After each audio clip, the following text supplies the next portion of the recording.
He was not born a Caesar. He was not born a soldier, or a god, or an emperor. He was born a frail boy in an ordinary house, in a small town that his enemies would later mock for the smell of its bakeries and its money changers. He was sick for much of his life. He was a poor soldier who often kept away from the fighting, and more than once he fell ill at the very moment a battle was about to be decided. And yet this quiet, cautious, sickly man took a Rome that had torn itself apart across almost 100 years of civil war, and he held it together for more than 40 years. He turned a republic into an empire, and he did it without ever once letting anyone call him a king. By the time he died, an entire month of the year carried his name, and men across the world prayed to him as a living god. His name was Augustus. He may well be the most successful ruler who ever lived. Tonight we are going to follow his whole story, slowly and quietly, from the small boy in the small town to the old man who ruled the world. If you are enjoying this, take a moment to like and subscribe. It helps this channel more than you know. Here is something to sit with. If you had lived in Rome in those years, watching one young man rise while everyone around him was killed or exiled, would you have believed he could ever bring peace? Tell me in the comments. So let us begin and go back to the very start. The sickly boy. He came into the world on the 23rd day of September in 63 BC in a house on the Palatine Hill in Rome, though his family truly belonged to a small country town called Velitri, a short way south of the city. They named him Gaius Octavius, after his father. There was nothing about that name, in those first years, to suggest that it would one day be spoken with fear across 3 continents. From the very beginning, the storytellers said, there had been signs. In later years, once he had become master of the world, all sorts of omens and prophecies were remembered or invented about his birth. Tales that on the night he was conceived a serpent had been seen, or that his father had dreamed of a blaze of sunlight rising from his wife, or that a wise man had declared that a master of the world had that very day been born to Rome. Such stories always gather around great men long after the fact, and we cannot know which of them, if any, held even a grain of truth. What is certain is far more ordinary. He was a healthy enough infant in a comfortable household, given the plain family name of Gaius Octavius, and marked out for nothing grander than a solid career in the second rank of Roman public life. The distance between that quiet beginning and the god he would one day become is the whole measure of his astonishing story. The Octavii were a respectable family, but not a grand one. They were wealthy, they were comfortable. They belonged to that class of well-off Roman citizens who owned land, lent money, and did well in business, but who had never reached the very top of Roman politics. In the eyes of the oldest and proudest families of Rome, the Octavii were provincials, people from the countryside who had money, but not centuries of glory behind them. Later, when the boy had become the most powerful man alive, his enemies still liked to remind everyone that his great-grandfather had been a rope-maker, and that his family came from a town of shopkeepers. It was meant as an insult. It only made his rise more remarkable. His father, the elder Gaius Octavius, was the first man of the family to reach real office in Rome. He became a praetor, one of the senior magistrates, and then governor of a province in the north of Greece, where he won a solid reputation for honest and firm rule. He seemed to be a man with a real future. But when the boy was only about 4 years old, his father died suddenly on a journey home. The child would grow up with no memory of him at all. Everything, then, came through his mother. Her name was Attia, and she was a careful, watchful, strict woman who guarded her son closely. She is remembered as the kind of mother who kept her boy near her, who chose his companions, who watched over his manners and his health. And it was through Attia that the single most important connection of the boy's life was made.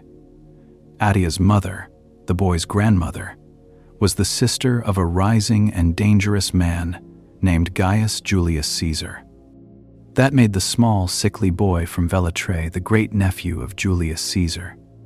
In time, that thin thread of blood would decide the fate of the Roman world. To understand what that meant, you have to understand the Rome he was born into. It was not yet an empire ruled by one man. It called itself a republic, and it had called itself a republic for nearly 500 years. In theory, it was governed by the Senate, a council of the leading men, and by officials elected each year by the citizens.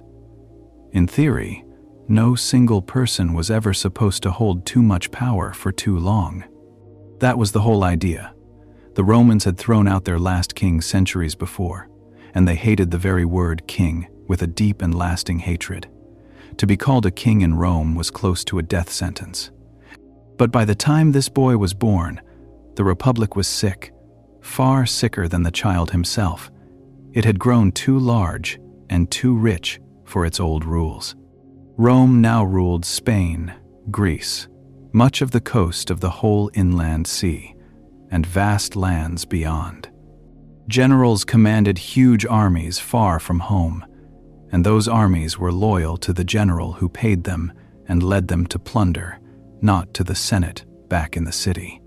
For 100 years, ambitious men had been using those armies against each other and against Rome itself. There had already been marches on the city, massacres in the streets, and lists of condemned men whose only crime was to be on the wrong side.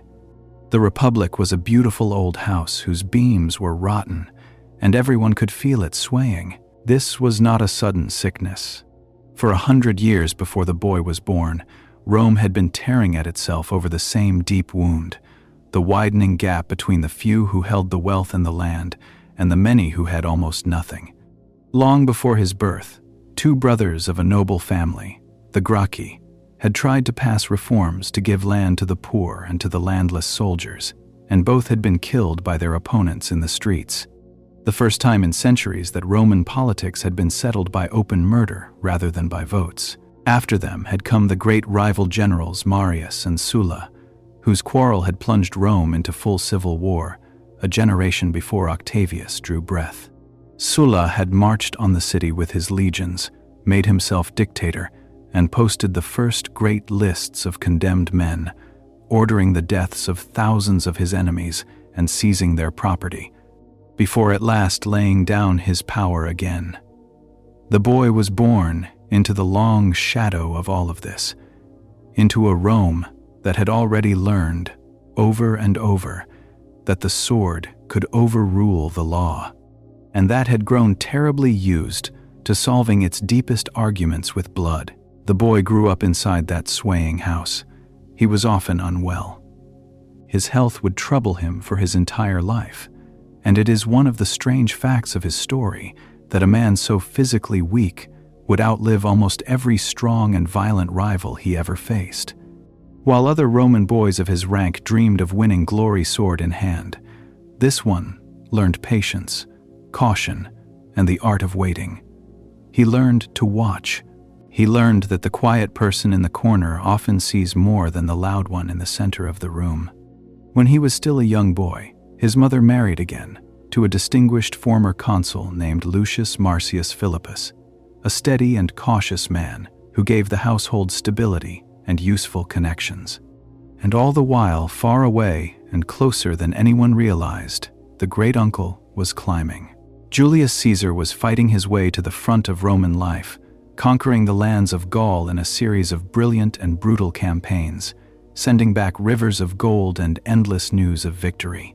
The name of Caesar was becoming the most talked-about name in the Roman world, and the frail boy in the careful household was watching that name and beginning, very quietly, to understand that it might one day be his, the shadow of Caesar. As the boy grew toward manhood, his great-uncle grew toward mastery of the world. Julius Caesar had finished his conquest of Gaul, and in doing so he had gathered an army that adored him and a fame that no other Roman could match. But his success frightened the leading men of the Senate. They feared that Caesar meant to make himself something like a king, and they gathered around his old ally, and now his great rival, the famous general Pompey, to stop him. In 49 BC, when Octavius was around 13 or 14 years old, the quarrel finally broke into open war. Caesar led his soldiers across a small river in the north of Italy called the Rubicon, which marked the boundary a general was never supposed to cross under arms. By crossing it, he declared war on his own state. The civil war that followed dragged across the whole Roman world, from Italy to Greece to Egypt to Spain. Caesar won again and again. He beat Pompey in a great battle in Greece, and Pompey fled to Egypt, where he was murdered on a beach by men who hoped to please the winning side. Through all of this, the boy remained in Italy, too young and too sickly to take a real part. But he was watching every move, and he was learning the most important lesson of his life, though he could not yet have put it into words. He was learning that in this new Rome, power did not come from the Senate, or from law, or from ancient custom. Power came from soldiers, from money, and from a name that men would follow. Caesar had all three, and Caesar, more and more, was looking at his quiet great-nephew with growing interest.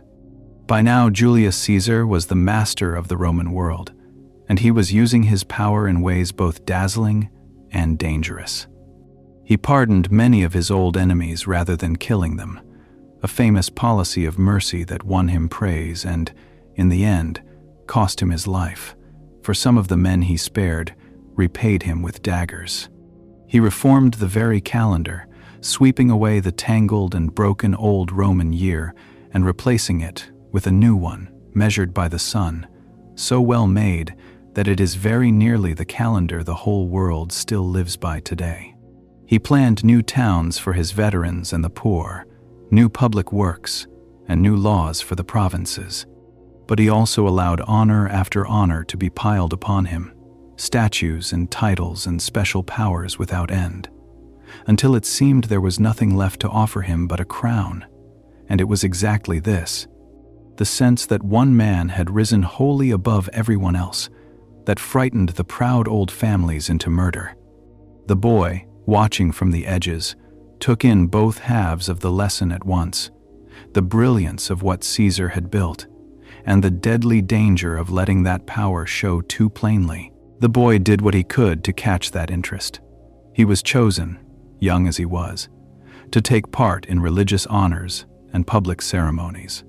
When Caesar celebrated his great triumphs in Rome, the parades that displayed the plunder and the prisoners of his wars, the boy rode near him and was seen at his side. Caesar began to mark him out. He had no legitimate son of his own who lived, only a daughter who had died, and he seems to have looked at this careful, clever, sickly grandnephew and seen something worth shaping. When Octavius was around 17, he set out to join Caesar in the field in Spain, where the last of Pompey's supporters were still fighting. The journey was miserable. He fell ill, the seas were rough, and at one point he was shipwrecked and had to travel through hostile country with only a few companions to reach his great uncle. Caesar was deeply impressed. Here was a boy of poor health who had pushed through storm and danger and enemy territory simply to reach him, when he could easily have stayed safe and comfortable at home. From that point on, Caesar treated him almost as a son. Caesar decided that the young man needed to be trained and finished for a great future. He arranged for him to be sent across the sea to a town called Apollonia, on the coast of what is now Albania, near where Caesar was gathering troops and supplies for a huge new campaign he was planning against the Empire of Parthia, far to the east. At Apollonia, the young Octavius studied rhetoric and philosophy, exercised with the soldiers, and made friends with the officers of the legions. Two of the friends he made in these years would matter enormously later. One was a shrewd, plain-spoken young man of real military genius named Marcus Agrippa. The other was a wealthy, cultured man with a gift for smoothing over quarrels named Maecenas. These two, the soldier and the diplomat, would help him build an empire. Caesar's plan was to gather a mighty army in the east and to avenge an old Roman defeat by conquering the vast empire of Parthia, and he intended the young Octavius to serve at his side and to learn the hard trade of command on that great campaign. Had it come to pass, the boy might have grown up a soldier in the ordinary Roman mold, seasoned slowly in a foreign war under the greatest general of the age. But that future never arrived. The world the young man was actually being prepared for was about to be swept away overnight, and instead of learning war patiently at his great-uncle's shoulder, he would be flung alone into the deep water of Roman politics at 18 years old, with everything to win or lose in a matter of weeks. It is one of the strange turns of history that the training Caesar planned for him mattered in the end, far less than the single fact Caesar wrote quietly into his will, and that Octavius, studying his books by the sea, had no idea which of the two would come to shape his life. But there was something the young man in Apollonia did not know, something written down and sealed in Rome. Julius Caesar, at the height of his power, had quietly made a new will. In that will, he did something extraordinary. He named this teenage great-nephew as the chief heir to his enormous fortune, and he went further still. He declared that the boy would be adopted after Caesar's death as Caesar's own son and would carry the name of Caesar forward. The most famous name in the world was being handed to a 19-year-old student across the sea, and the young man had no idea that it was coming, or how soon, or in how much blood. The Ides of March. In the early spring of 44 BC, Julius Caesar stood at the very summit of the Roman world. He had beaten every rival. He had been made dictator, and then dictator for life, a title that placed all real power in his single hands. He was preparing to leave Rome within days to lead his grand campaign in the East. To many ordinary Romans and to his soldiers, he was a hero and almost a god. But to a group of proud senators, he had become exactly the thing they feared most. He looked like a king in all but name, and Rome did not tolerate kings. On the 15th day of March, a day the Romans called the Ides of March, a group of around 60 senators surrounded Caesar in a meeting hall and stabbed him to death. He fell at the base of a statue, struck more than 20 times, and the men who killed him called themselves liberators. They believed they had saved the Republic. They believed that with the tyrant gone, the old free Rome would simply return, and the Senate would rule again, as it had in the days of their ancestors. They could not have been more wrong. They had killed one man, but they had not killed the deeper sickness, and they had no plan for what came next. Far away in Apollonia, the young Octavius received the news that would change everything. His great-uncle, his patron, the man who had marked him out for greatness, was dead, murdered in the heart of Rome. The officers around him urged caution. Some of the soldiers offered to march with him at once and avenge Caesar, but the young man did not rush. Even now, at 18 years old and reeling from the shock, he showed the quality that would define his whole life. He waited, he thought, and he gathered information before he acted. Then a second piece of news reached him, and it was even more staggering than the first. The will had been opened in Rome. Caesar had made him his heir. Caesar had adopted him as his son. The name was his. The fortune was his. And with them came a claim on the loyalty of Caesar's veterans and the love of the Roman crowd. His mother and his stepfather, cautious as ever, begged him to refuse the inheritance. They saw only danger in it. To accept meant stepping straight into the middle of the most violent quarrel in the world, a boy with no army and no experience against hardened generals and killers.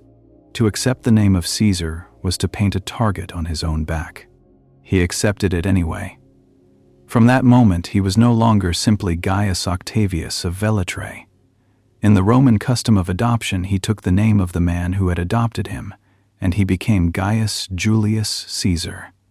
Historians, to keep him separate from his great-uncle, usually call him Octavian in these years, and so will we. But he never used that form himself.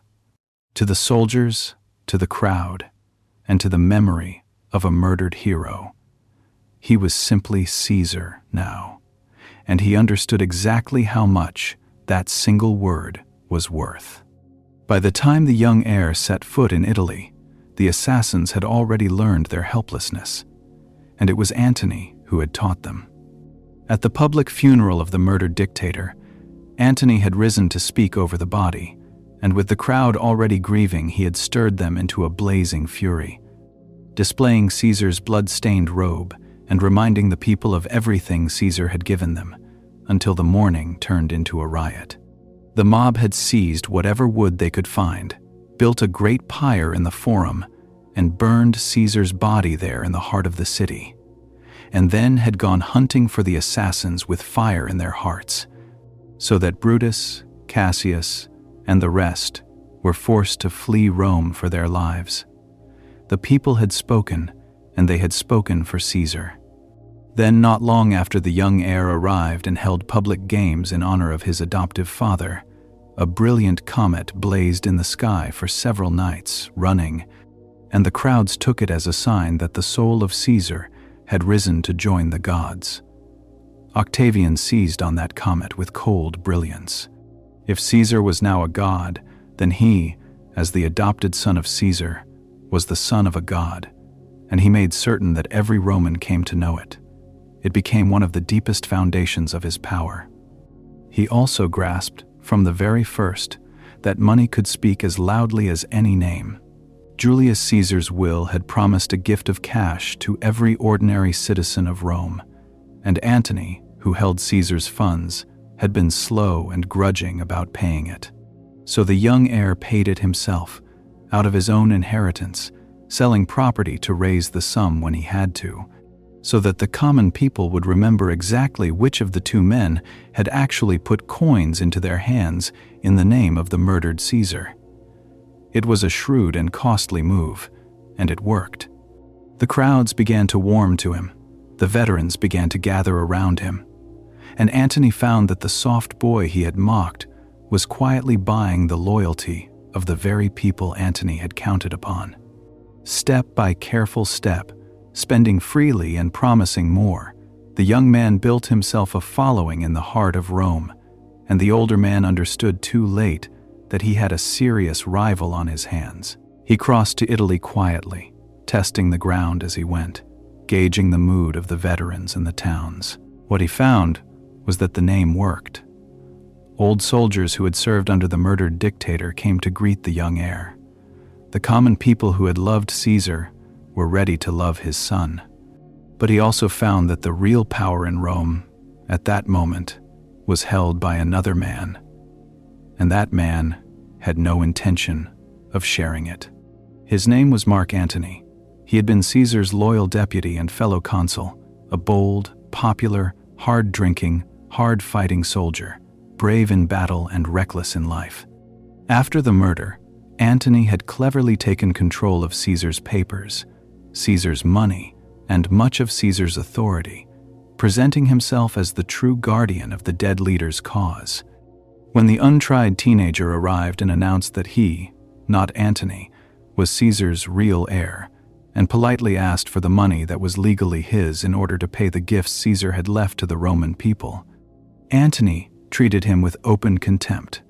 He saw a soft boy trading on a borrowed name. He delayed, he blocked, he mocked. It was one of the greatest mistakes of Antony's life. He had looked at the quiet young man and seen nothing to fear. Almost everyone made that mistake once. Very few made it twice.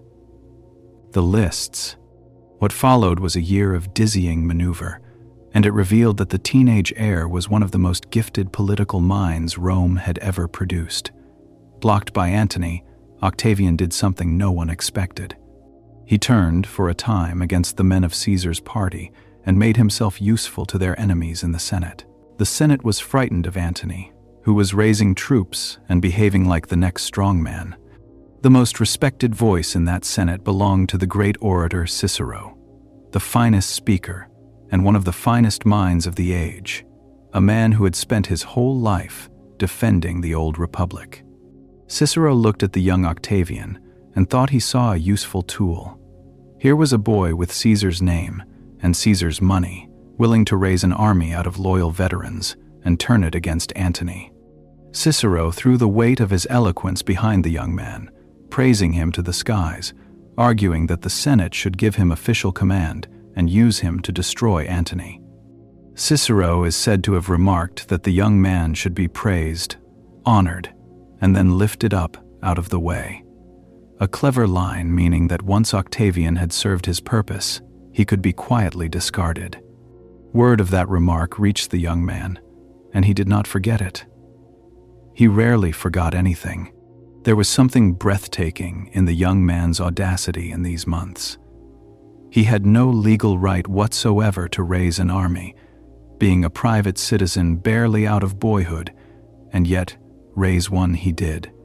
He traveled through the towns where Caesar's veterans had been settled and called them back to arms in the name of their murdered general, paying them out of the fortune he had inherited and whatever more he could borrow or seize. Whole legions that Antony had brought over from across the sea abandoned their own commander and came across to the teenage heir when he offered them a better reward. He was, in plain fact, building a private army out of almost nothing and using it to bend the Roman state to his will. And the Senate, desperate to be rid of Antony, chose to bless what he had done rather than punish it. They handed official rank and authority to a young man who had already shown that he would take power, whether they granted it or not. The Senate gave Octavian command, absurd as it was to hand an army to a teenager, and sent him north with the consuls to fight Antony near the town of Mutina in the spring of 43 BC. Antony was defeated and forced to retreat over the mountains. But both consuls died in the fighting, which left the young Caesar, at 19, standing alone at the head of a victorious army, with no senior officer above him. The Senate, its immediate danger past, now tried to do exactly what Cicero had suggested. It tried to set the young man aside, to take his soldiers, and to reward the assassins of Caesar instead.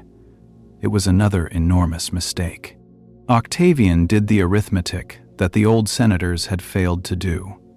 His soldiers were loyal to the name of Caesar, not to the Senate, and they would never fight to help the men who had murdered Caesar. So the young man made a cold and brilliant decision. Rather than serve the Senate against Antony, he would join with Antony against the Senate and against the assassins. He marched his army on Rome, demanded and received the office of consul, though he was far below the legal age, and then met with Antony and with a third powerful commander named Lepidus on a small island in a river in the north of Italy. There, in 43 BC, the three of them struck a bargain that carved up the Roman world between them. It was given a legal form and a name. They called themselves the Three Men for the Ordering of the State, and history calls it the Second Triumvirate. For 5 years they would hold near total power, above the Senate, above the law, sharing the armies and the provinces among the three of them. The Republic, already dying, now lay openly in the hands of three warlords, one of whom was not yet 20 years old. And here the young man's story turns very dark, in a way that no honest telling can leave out. The three rulers needed money to pay their enormous armies, and they needed to destroy their enemies before those enemies destroyed them. So they revived one of the most terrible practices of the Roman civil wars. They drew up lists. On these lists were written the names of the men they wanted dead, senators and wealthy Romans, whose deaths would remove a rival or seize a fortune. Any man whose name appeared was declared an outlaw. Anyone could kill him and would be paid for it, and his property would flow to the three rulers. Sons betrayed fathers for the reward. Slaves betrayed masters. Some hid in wells and chimneys and were dragged out to die. Perhaps a few hundred senators, and a great many wealthy men of the next rank down were condemned in this way. Yet even in that darkness there were famous stories of loyalty that Romans would tell for generations afterward.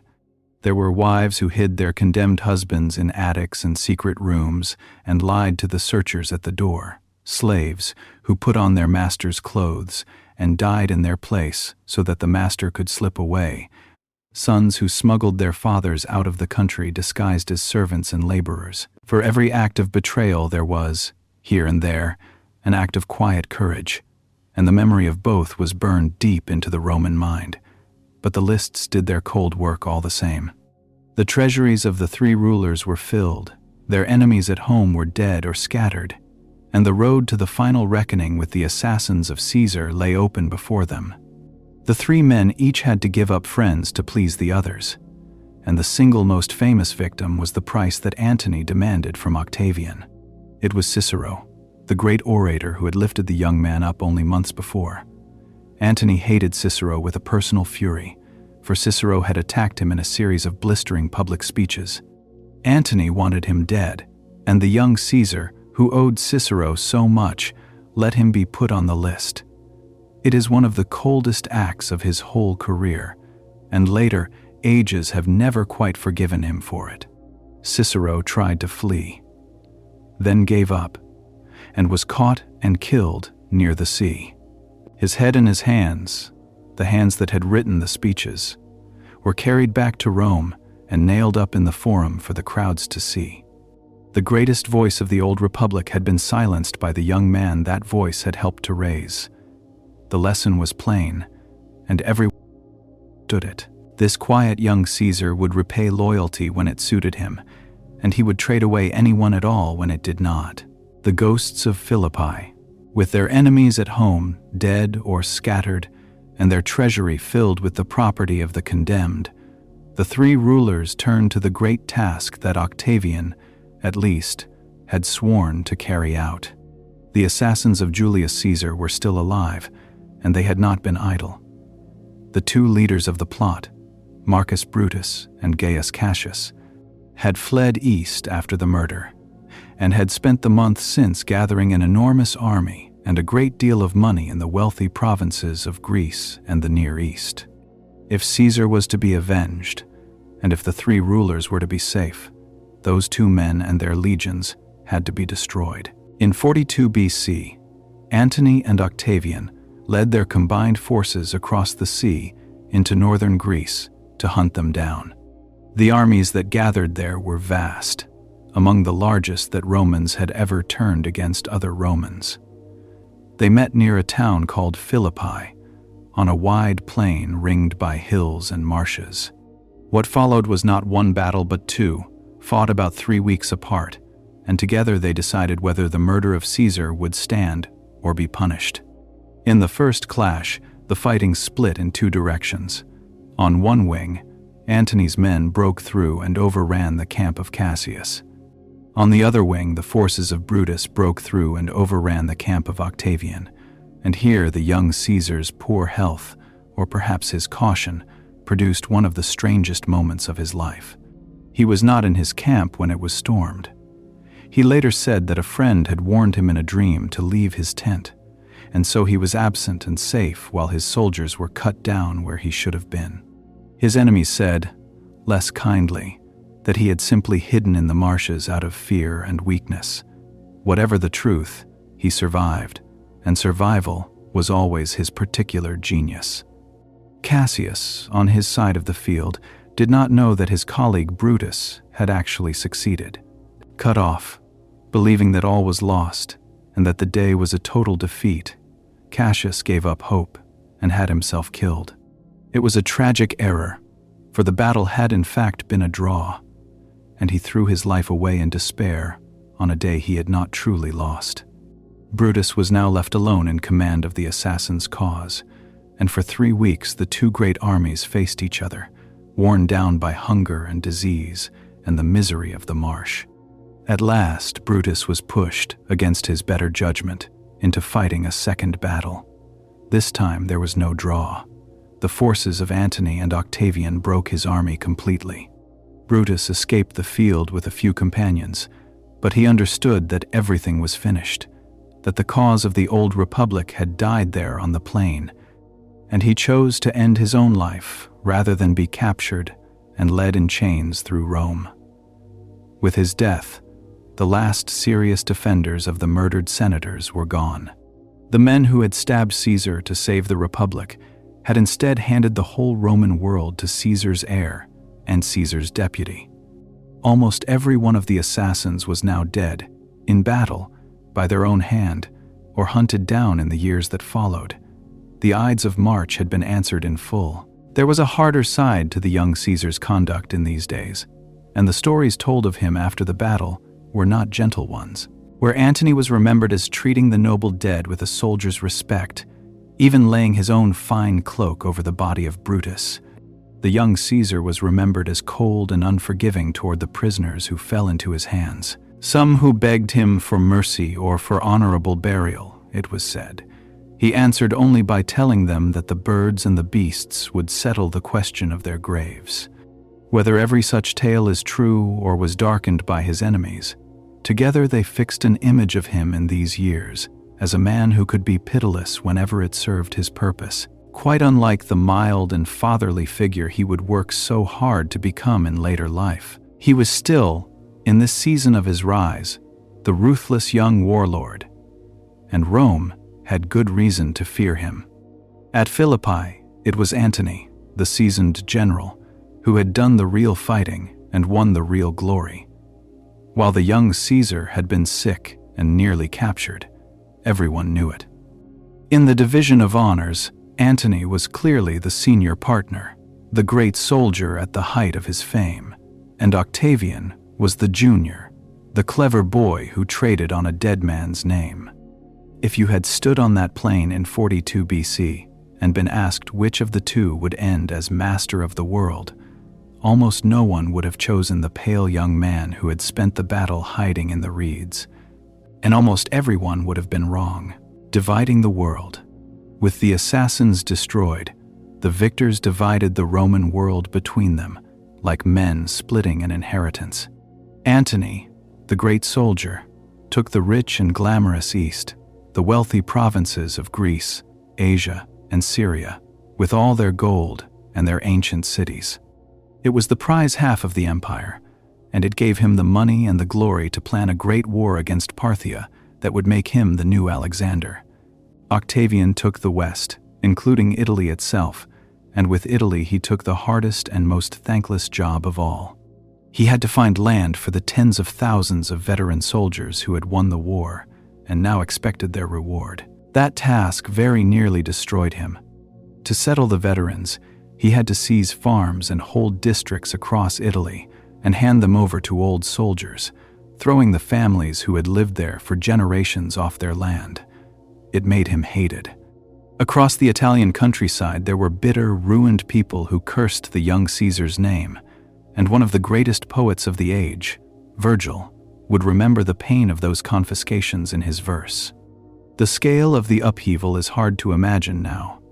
Whole districts lost their farmland in a single stroke, handed over to rough veterans who often knew nothing of farming and cared less. While the families who had worked that soil for generations were turned out onto the roads with almost nothing, some drifted to Rome to swell the crowds of the poor. Some fought back and were crushed.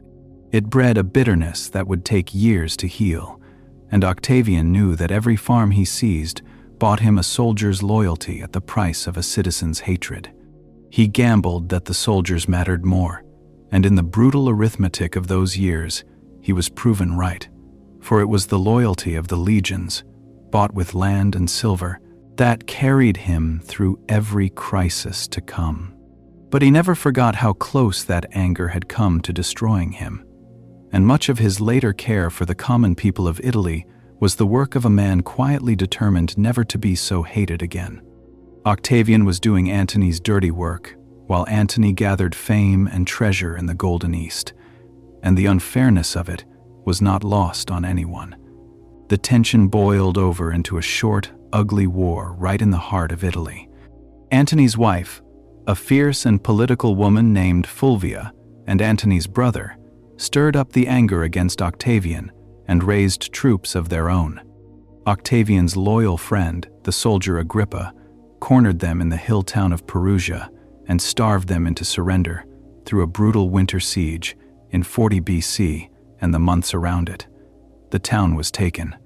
The war was a family quarrel within the ruling group, and it showed how quickly the partnership of Antony and Octavian could turn to open bloodshed. The end of that siege had a grim edge to it.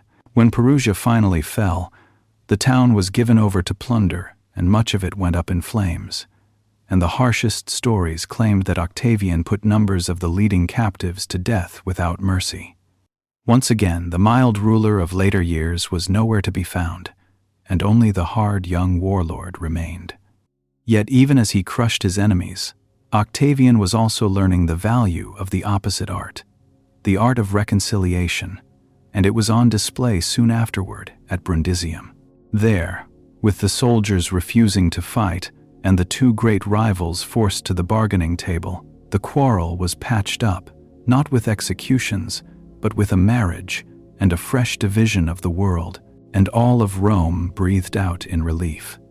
Octavian was beginning to understand that he could win as much by clemency and patience as by force, and that a rival bound to him by marriage and treaty might serve him better, for a while, than a rival dead.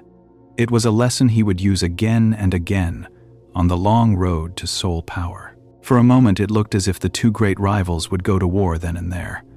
Antony sailed back toward Italy, and their armies faced each other at the port of Brundisium in the heel of the peninsula.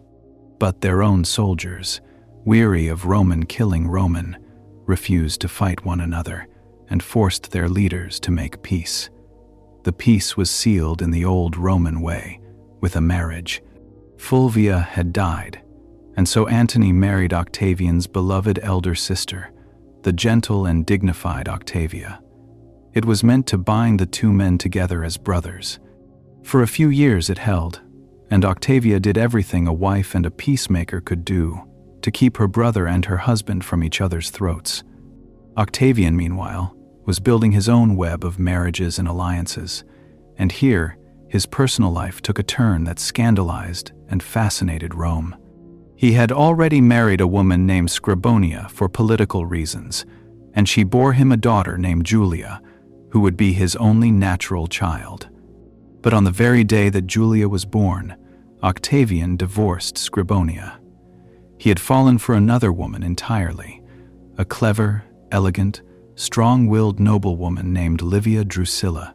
There was one great difficulty. Livia was already married to another man, and she was pregnant with that man's second child at the time. None of this stopped Octavian. He arranged for Livia to be divorced from her husband, and he married her himself, taking her into his house while she was still carrying the other man's baby. The priests were consulted to make it proper. Rome gossiped for years. Yet against every expectation, this strange and scandalous match became the great partnership of his life. Livia was intelligent, disciplined, and politically shrewd, a match for him in patience and in nerve.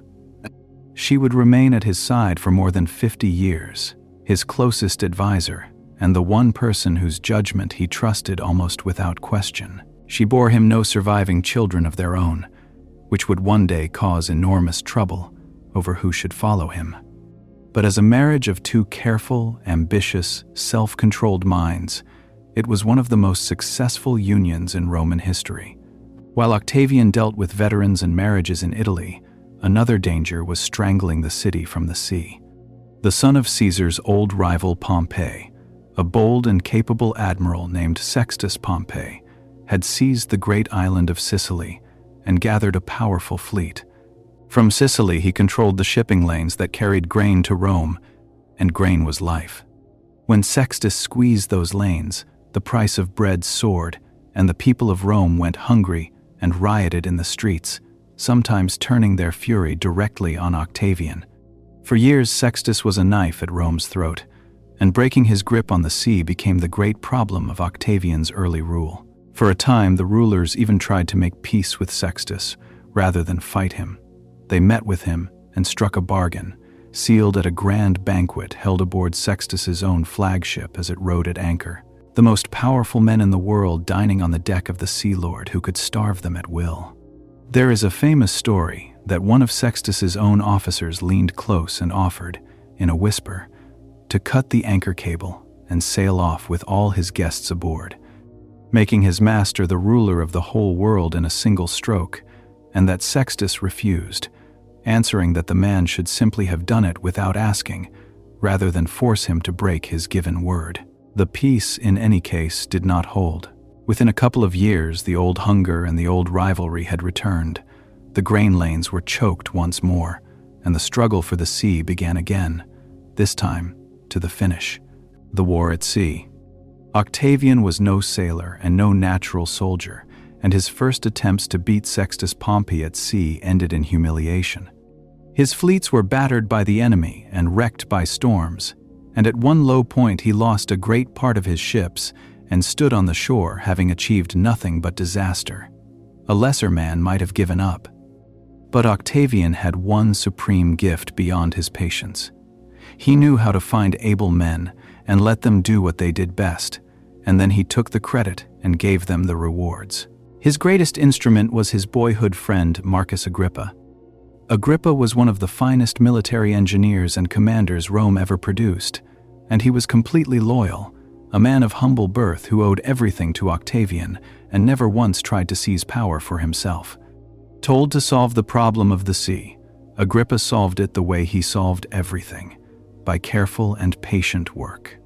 He built a great new harbor by cutting channels to join lakes to the sea, and training crews in still water where the enemy could not reach them. He designed new tactics and new equipment, including a kind of grappling device fired from a catapult that could seize an enemy ship and hold it fast so his marines could board it. He built, in short, a war machine, while Sextus grew overconfident. In 36 BC, the long struggle came to its climax off the north coast of Sicily, near a place called Naulochus. Agrippa led the fleet into battle and destroyed the ships of Sextus Pompey almost completely. Sextus fled east and was eventually caught and killed. The sea lanes were free, the grain could flow, and Rome could eat again. For the first time, the people of the city began to look on Octavian not as the young warlord who confiscated their farms, but as the man who had freed them from hunger. It was a turning point in how Rome saw him. For his part in the victory, Agrippa was given a rare and special honor, a golden crown decorated with the beaks of warships, awarded to him alone for his mastery of the sea, and he wore it with the quiet pride of a man who had earned everything he held. This was the pattern of their whole partnership. Agrippa won the battles and built the great works, and Octavian gathered the glory and the power, and somehow it never broke them apart, because Agrippa seems genuinely never to have wanted the highest place for himself. He was content to be the strong right arm of a friend he believed in, and Octavian, for his part, trusted and rewarded him without stint, lifting him to the very highest honors and in time into his own family. In an age when almost every powerful friendship ended in betrayal and murder, the lifelong loyalty between these two men, the sickly statesman and the plain-spoken soldier, stands out as something rare and nearly unspoiled, and it was one of the truest foundations of everything that Augustus built. The victory also removed one of the three rulers. The third triumvir, Lepidus, had always been the weakest of the trio, useful mainly for the soldiers he commanded. Sensing his chance during the Sicilian War, Lepidus tried to claim the island for himself and challenged Octavian directly, ordering his legions to stand against him. Octavian did something that took extraordinary nerve. He walked, almost alone, into the camp of Lepidus and appealed to the soldiers over their commander's head in the name of Caesar. The soldiers deserted Lepidus and came over to Octavian on the spot. Lepidus was finished without a blow being struck. Octavian did not kill him. Instead, he stripped him of all real power and left him with only the empty religious title of chief priest of Rome, sending him into a comfortable, powerless retirement that lasted for decades. One of the three rulers of the world had been quietly removed from the board, and now only two were left. 2 men, and one Roman world between them. In the west stood Octavian, master now of Italy, Gaul, Spain, and the seas around them, growing steadily in wealth, in soldiers, and in the affection of the Roman people. In the east stood Antony, still the great general, still the senior figure in fame, ruler of the richest provinces of the empire. For a time they kept up the appearance of partnership. But everyone could feel that the world was too small for both of them, and that sooner or later the last two rulers would settle which one of them would rule alone. And in the east, Antony had entangled himself with a partner and a passion that would give Octavian exactly the weapon he needed. 2 men, 1 world. The partner and the passion of Antony's later years was one of the most famous women who ever lived, Cleopatra, the Queen of Egypt. Egypt was the last great independent kingdom of the Old World, fabulously wealthy, the breadbasket of the whole region, and Cleopatra was its brilliant and charming ruler, the last of a long line of Greek kings who had governed the land of the pharaohs. She had already been the lover of Julius Caesar himself and had borne a son she claimed was Caesar's, a boy called Caesarion.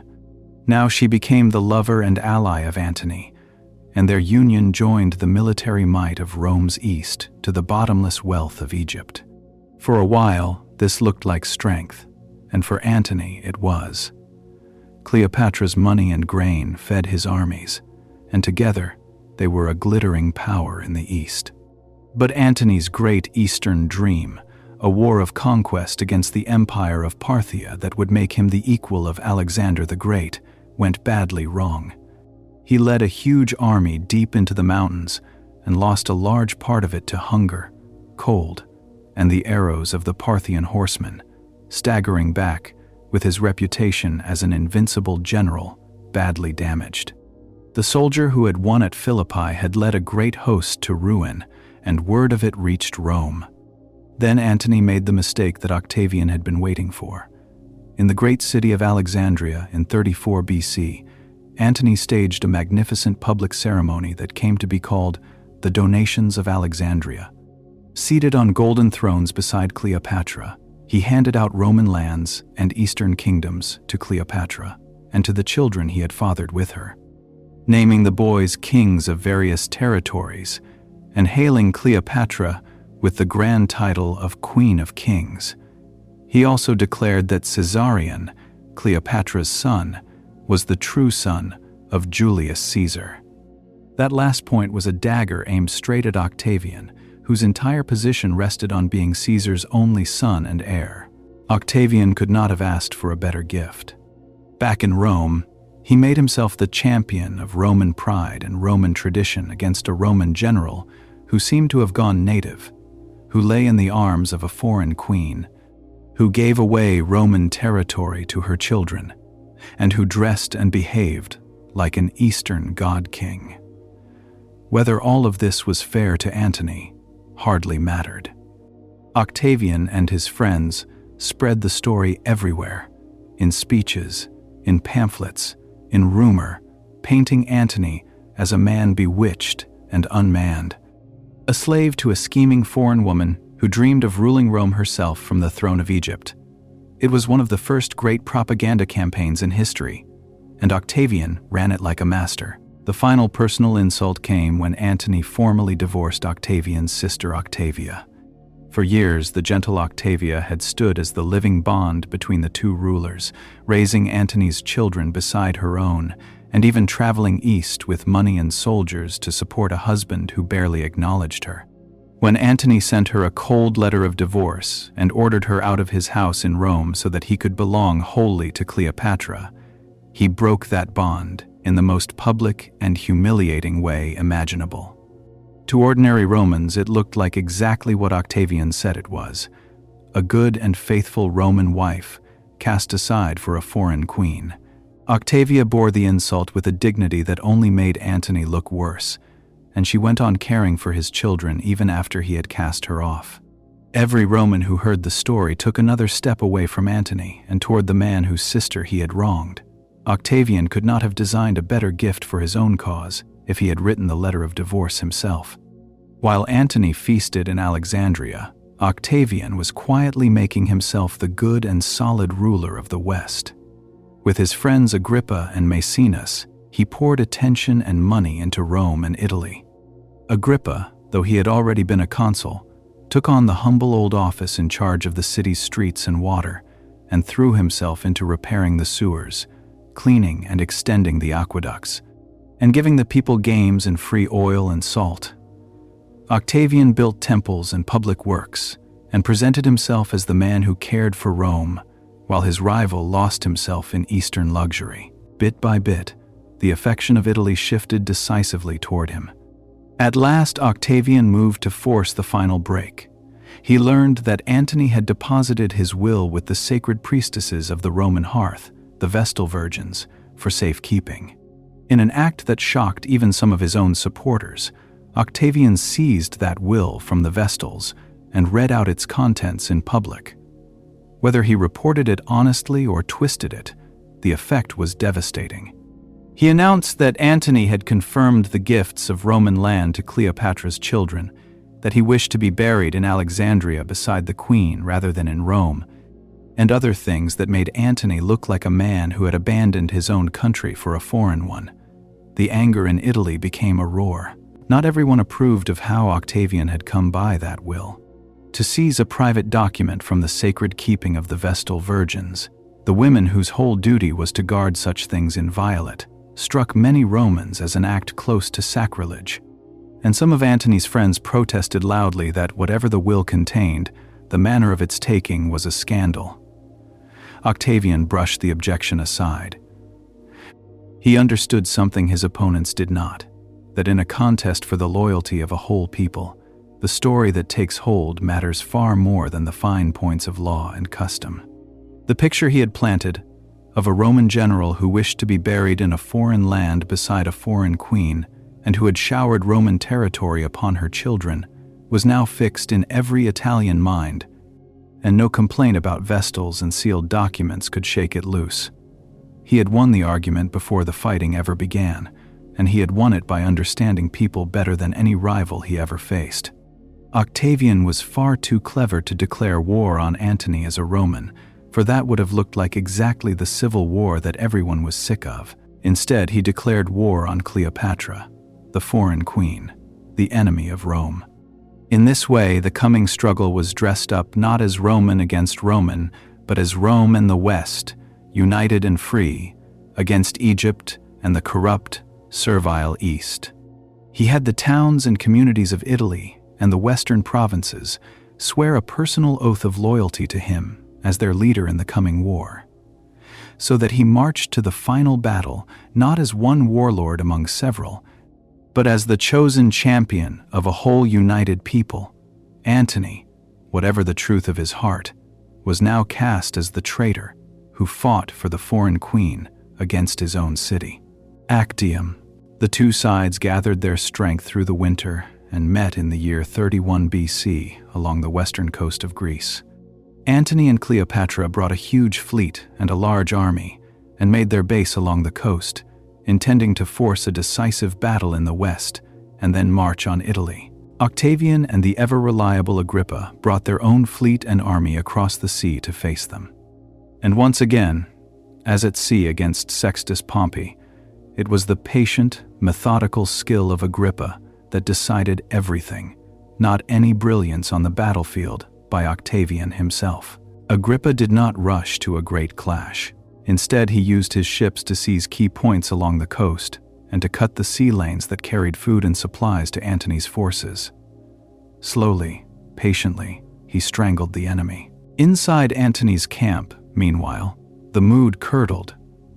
His Roman officers grew resentful of Cleopatra's constant presence at the war councils, for it offended their pride to take their orders in the shadow of a foreign queen, and it handed Octavian's propaganda a fresh gift every single day. Some of Antony's most experienced commanders urged him to send Cleopatra back to Egypt, and to fight the war as a Roman among Romans.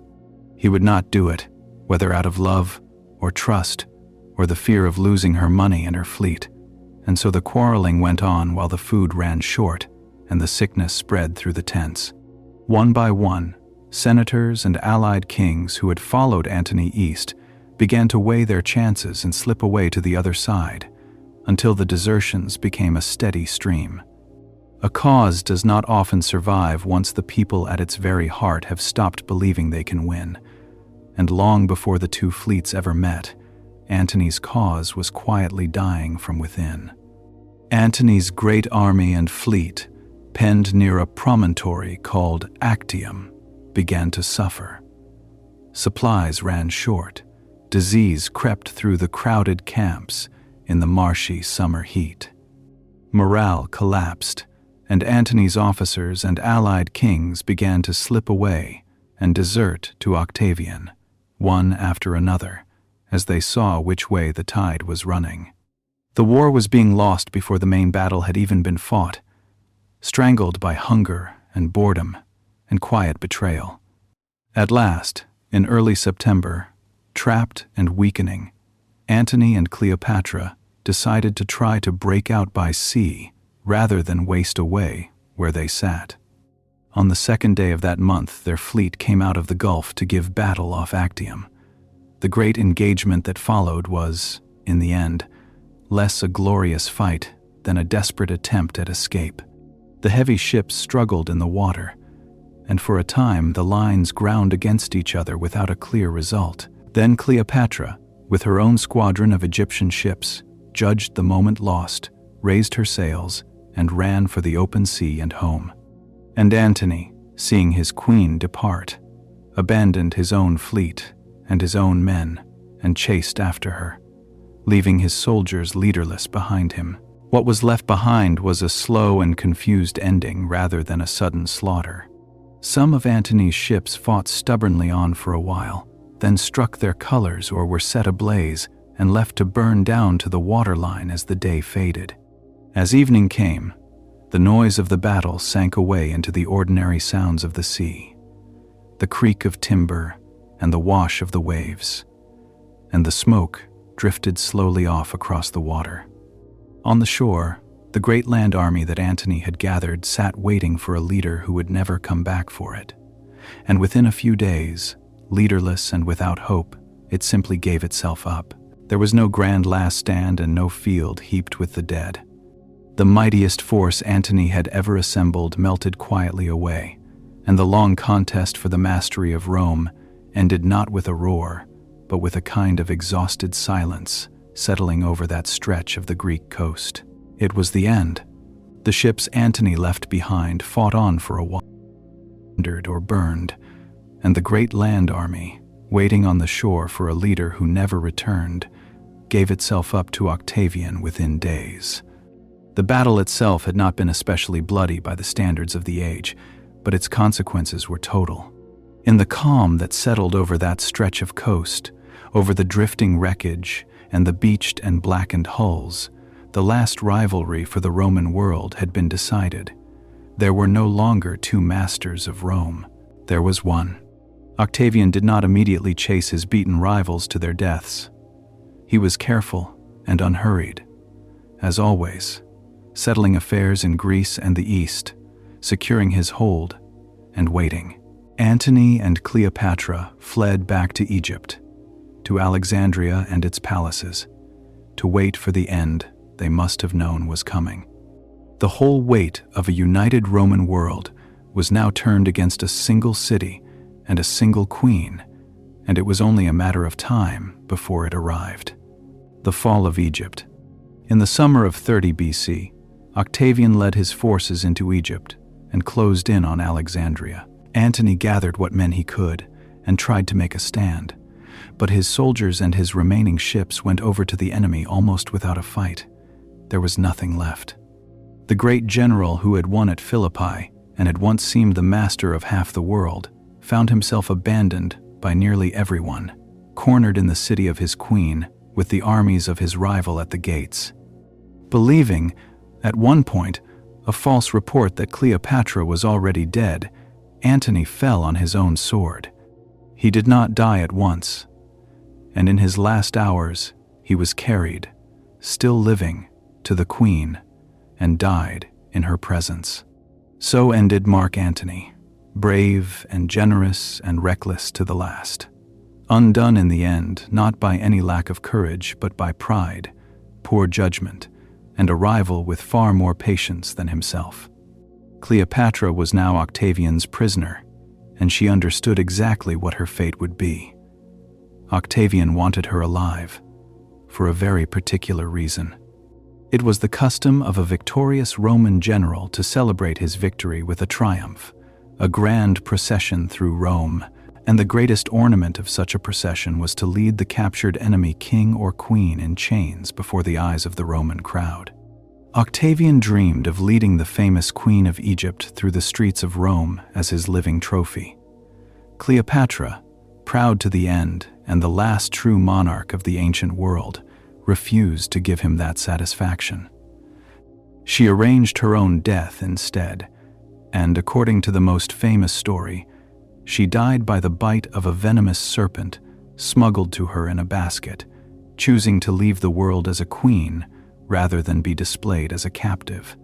Whether it was truly a snake or some other poison, no one can now say for certain, but she died on her own terms, and she cheated Octavian of his grandest prize. Before the very end, according to the old stories, the queen and the young conqueror met face to face, and Cleopatra tried upon him the arts that had once captured both Julius Caesar and Mark Antony, the charm, the intelligence, and the presence that had made her a match for the greatest men of the age. But Octavian was not a man to be moved by such things, and he answered her warmly and politely and gave nothing away, keeping her hopeful and calm only so that she would do herself no harm before he could display her in Rome. She saw through him. She understood that behind the courteous words there lay only the cold plan to lead her in chains through the streets of the city. And it was that clear sight of her fate, as much as anything, that drove her to arrange her own escape from the world. Two very different kinds of power had met in that room: the dazzling personal magic of the last great queen of the old world, and the patient, bloodless calculation of the first emperor of the new one.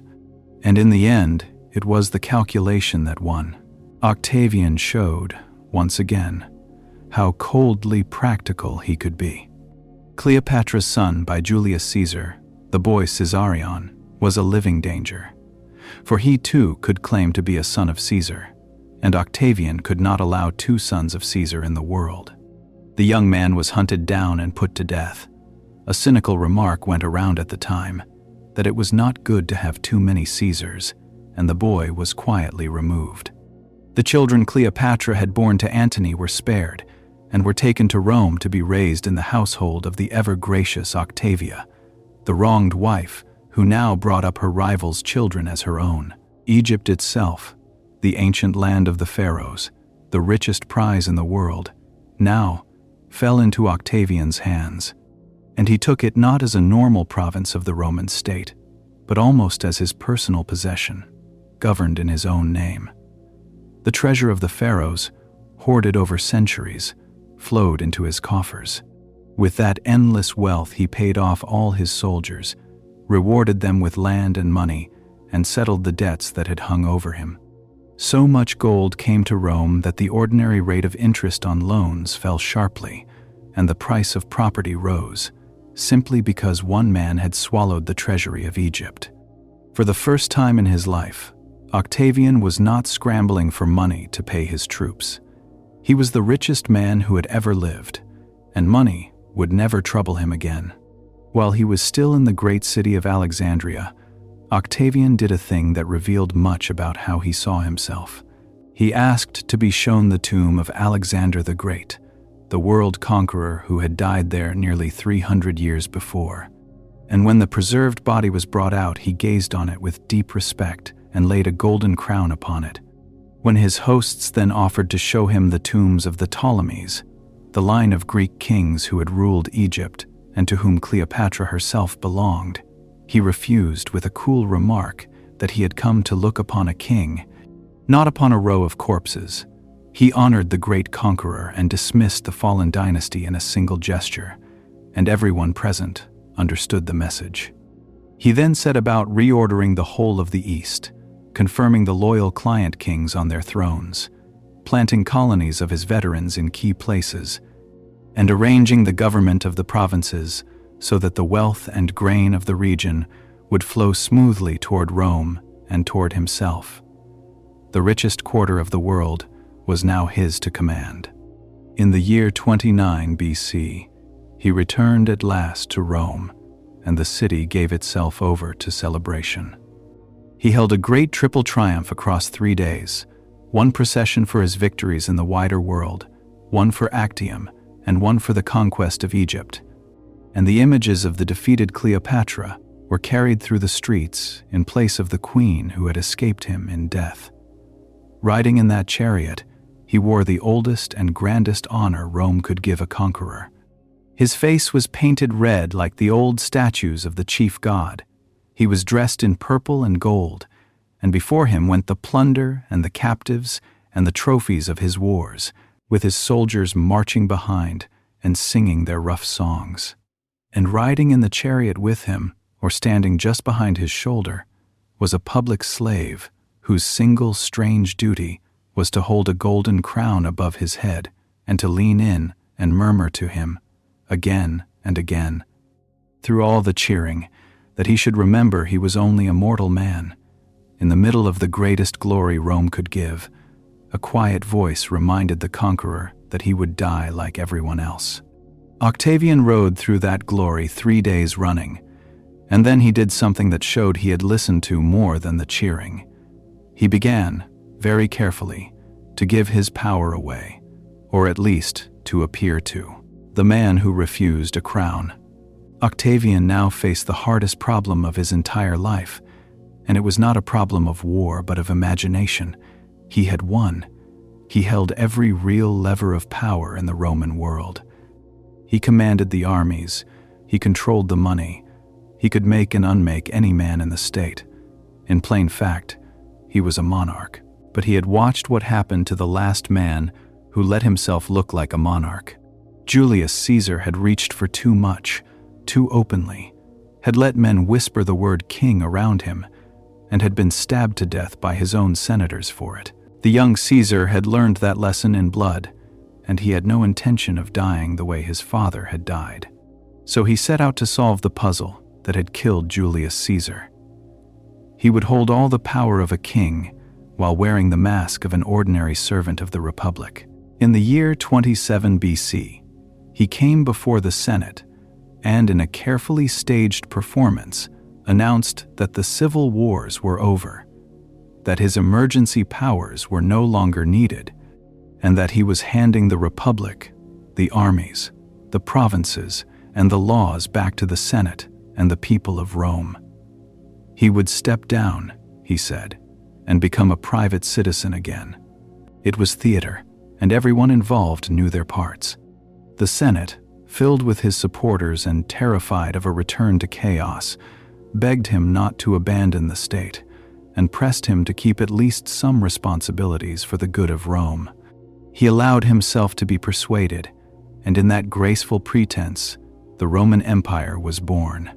He accepted command of the provinces where the armies were stationed, which meant that he kept control of nearly every legion in the Roman world, while appearing to let the Senate govern the peaceful provinces.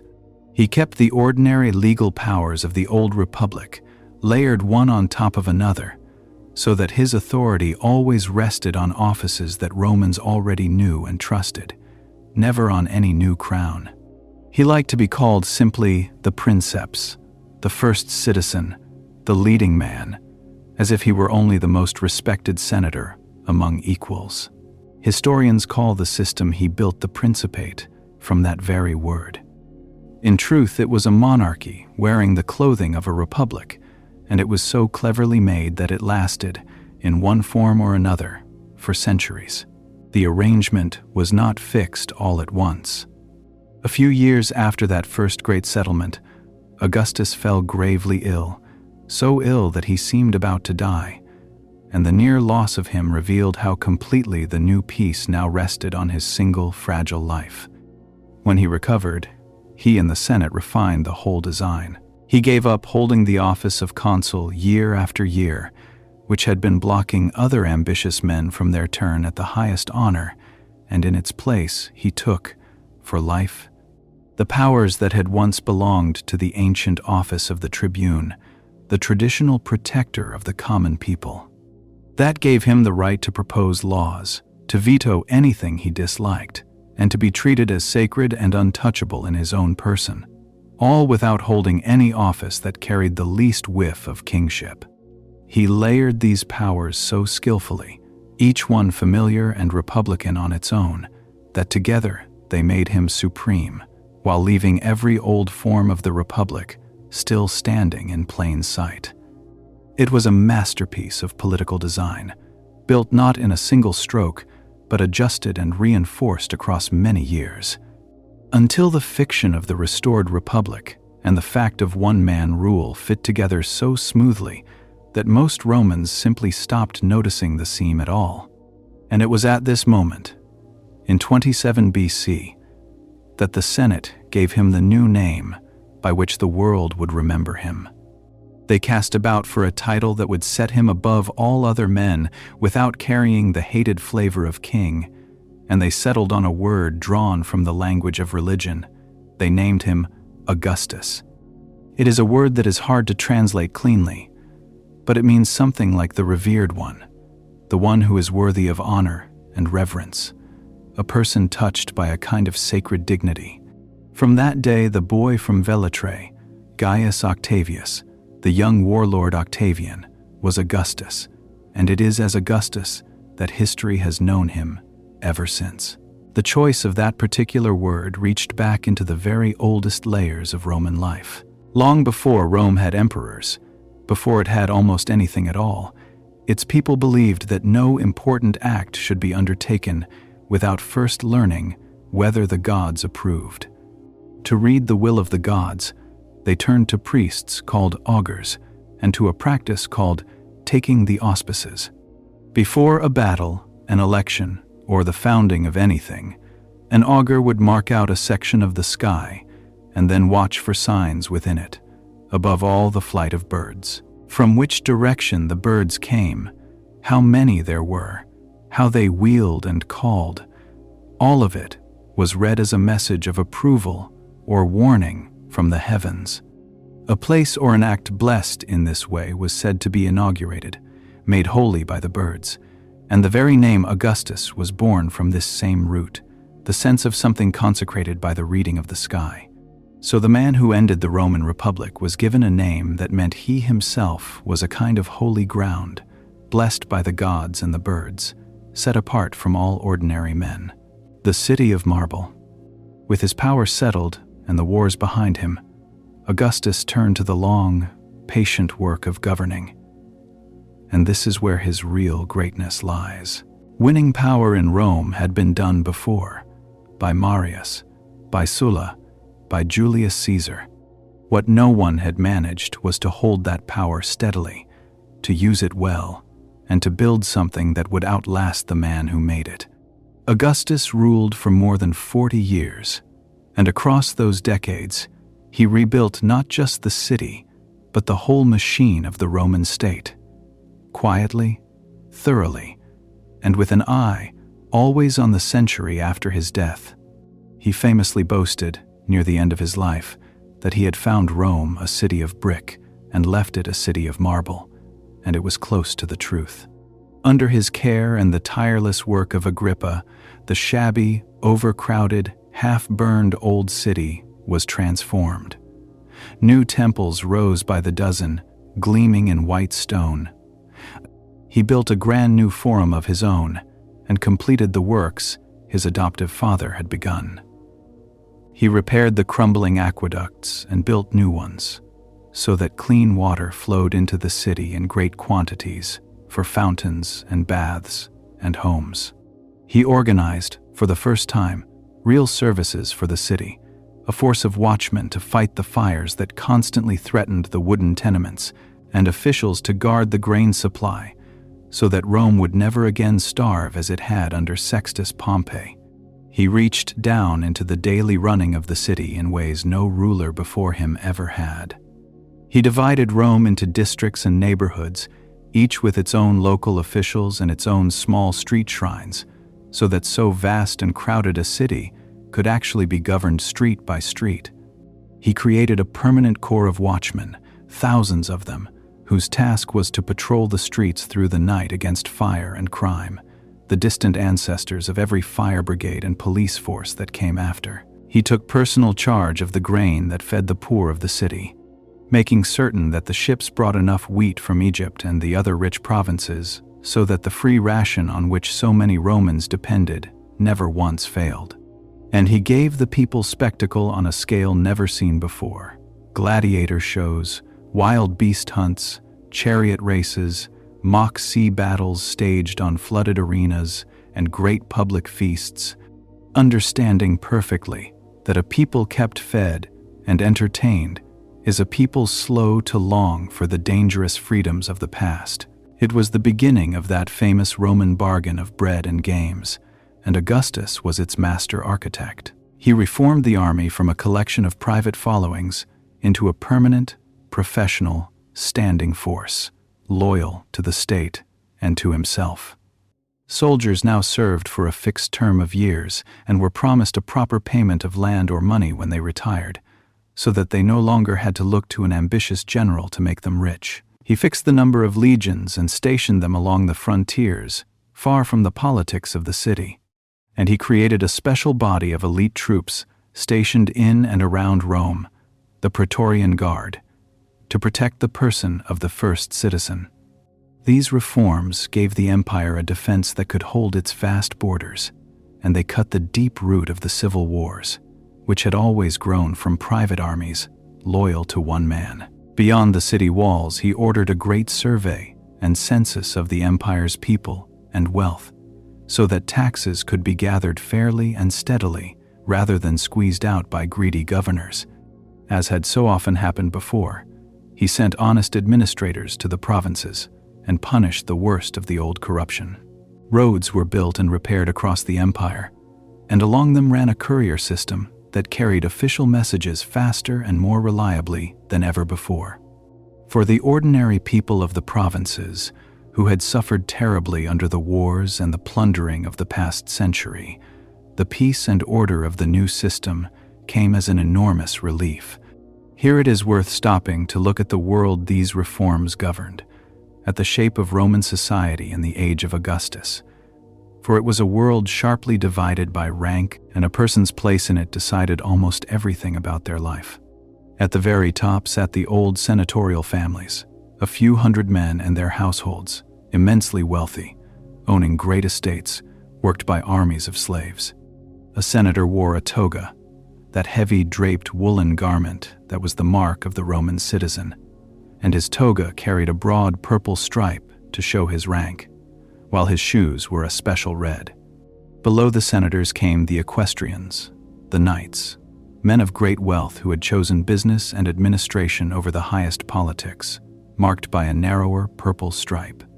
Then came the great mass of ordinary free citizens, the plebs, the craftsmen and shopkeepers and laborers of the city, who wore the plain undyed toga on formal days and a simple tunic the rest of the time, and who depended in hard times on the free grain that the state handed out. A Roman woman of good family wore over her tunic a long dress called a stola, and when she went out, she covered herself with a large shawl. Beneath the free poor were the freedmen, former slaves who had been released and who could grow rich in trade, even though a shadow of their old bondage clung to them, and their freeborn children became full citizens. And beneath everyone, holding up the whole structure, were the enslaved, who might be anything from a brutalized field worker on a country estate to a highly educated Greek tutor or a trusted household steward, and who could be found in almost every home of any means. As for food, the divide was just as sharp. The poor lived on a coarse bread and a thick porridge of boiled grain, with olives, cheese, a little cheap wine, and vegetables when they could get them, and meat only rarely.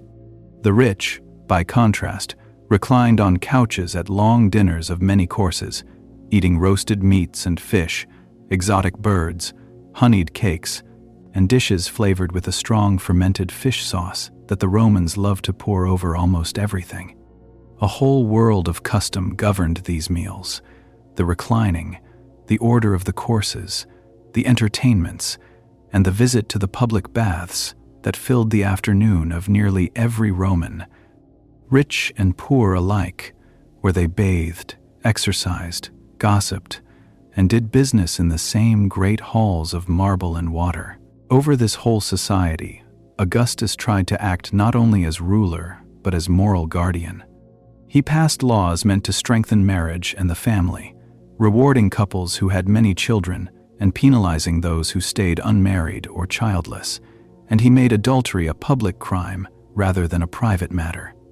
He tried to revive the old religion, restoring neglected temples and ancient priesthoods, and presenting himself as the pious defender of the faith of the ancestors.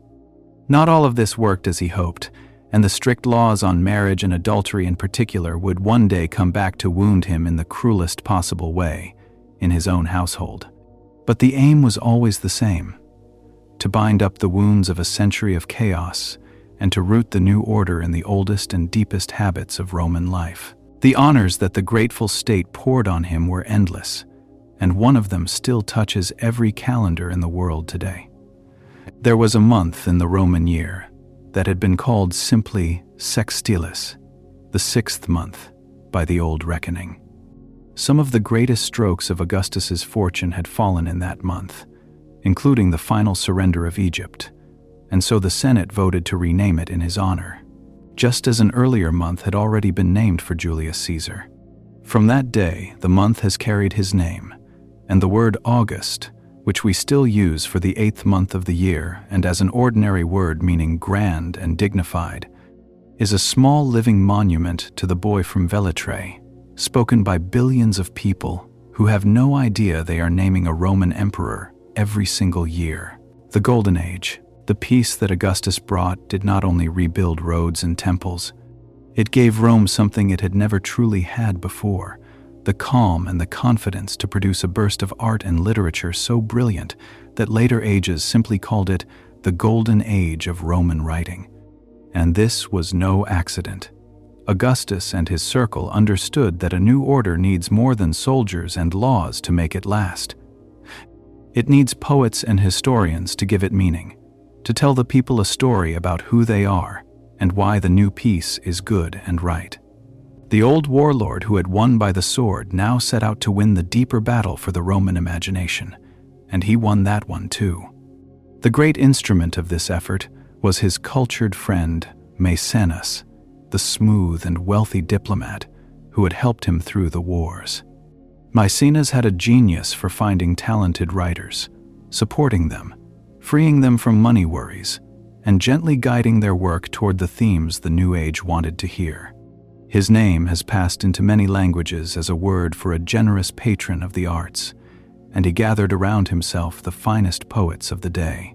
The greatest of them was a quiet, shy, country-born genius named Virgil. At the urging of Augustus and Maecenas, Virgil devoted the last years of his life to composing a vast national epic, a poem called the Aeneid, which told the legend of a Trojan hero named Aeneas who fled the ruins of his burning city and journeyed to Italy to found the race that would one day become Rome. The Aeneid was far more than a fine story. It was woven through with the idea that all of Roman history had been building toward the peace and greatness of Augustus, that the gods themselves had planned it, and that Augustus was the heir of a sacred destiny stretching back to the fall of Troy. It gave the new Rome a founding myth and gave Augustus a place at the very center of it. Virgil died before he could put the final polish on the poem, and he asked that it be burned, unfinished as it was. Augustus overruled that dying wish and had the Aeneid published, and it became at once the most treasured poem in the Latin language, read and loved and studied for the next 2,000 years. Virgil was not alone. There was Horace, a witty, wise, warm-hearted poet, another of Maecenas' discoveries, who had actually fought on the losing side at Philippi in his youth and been pardoned, and who now wrote graceful odes in praise of the simple life, of friendship and wine, and of the peace and virtue of the new age. When Augustus revived an ancient and solemn religious festival called the Secular Games, a great celebration held only once in a very long span of years to mark the end of one age and the birth of another. It was Horace who was chosen to compose the sacred hymn, sung by a chorus of children before the assembled city. There was Livy, who undertook to write the entire history of Rome from its founding to his own day, in a monumental work of many books, telling the long tale of Roman virtue and Roman destiny in a way that fit the spirit of the age perfectly. And there was Ovid, the brilliant and playful poet of love and myth, though his cleverness and his scandalous verse would eventually earn him the anger of Augustus, who banished him to a bleak town on the edge of the empire for reasons that have never been fully explained. It would be wrong, though, to think of all this as mere flattery bought with Maecenas' money. The remarkable thing about the Golden Age is how genuinely great its work was, and how far it grew beyond the ruler who encouraged it. Virgil wrote lines about the sorrow of war and the price of empire that no mere flatterer would ever have chosen, and his great poem asks hard and searching questions, even as it praises the destiny of Rome. Horace's odes still speak to readers who have never once heard the name of Augustus, about the passing of time and friendship and the shortness of life. Livy's history was so honest in its love of the old free republic that Augustus is said to have teased him about it, and yet allowed him to write on unhindered. The peace and the patronage gave these men the room and the calm to create, but what they created belonged to everyone and to all time. And it is one of the quiet ironies of the reign that poems and histories encouraged to glorify a single ruler became instead one of the great gifts of Rome to the whole human race, long after the politics that paid for them had crumbled into dust. Alongside the poets rose the monuments. Augustus filled Rome with buildings that carried his message in stone. He raised a great new public square, known as the Forum of Augustus, dominated by a temple to the god of war, built to fulfill a vow he had made to avenge the murder of Julius Caesar. On a wide field near the river, he set up a towering Egyptian obelisk, brought from the conquered land of the pharaohs, to serve as the pointer of an enormous sundial laid out across the pavement. And nearby he built one of the most beautiful of all his works, a marble altar called the Altar of Peace, its walls carved with a serene procession of his own family and the leading men of Rome walking in quiet dignity, a monument in stone to the peace he had given the world. Near the end of his life he wrote out, in his own words, a long account of everything he had done, his offices, his victories, his gifts to the people, his building works, and had it engraved on bronze and set up for all to read, a record we still have today, the proud last testament of the first emperor, telling the world in his own careful voice exactly how he wished to be remembered. The new age wore its peace as its proudest ornament, and Augustus found ways to make that peace visible to every eye. In the old heart of the city stood a small temple whose doors, by ancient custom, were thrown open in time of war and closed only when the whole Roman world was at peace, an event so rare that in all the long centuries before him it had happened only a handful of times. Under Augustus, those doors were solemnly closed more than once, and each closing was announced across the empire as proof that the long nightmare of war was truly over. His friend Agrippa, meanwhile, added to the wealth of new buildings a great domed temple dedicated to all the gods together, a marvel of engineering whose rebuilt successor still stands whole in Rome to this day. and Augustus poured his energy into reviving the old religion that the years of chaos had allowed to wither, rebuilding scores of neglected temples, restoring ancient priesthoods and half-forgotten festivals, and taking for himself in time the office of chief priest of Rome, so that he stood at the head of the state's religion, as well as its armies and its government. Peace, piety, and stone were all made to tell the same story, that the gods had blessed Rome once more, and that the blessing wore the face of Augustus. The frontiers of the world. While the poets sang and the marble rose, the borders of the empire were being pushed outward and made firm. And here Augustus showed the same caution and patience that marked everything he did.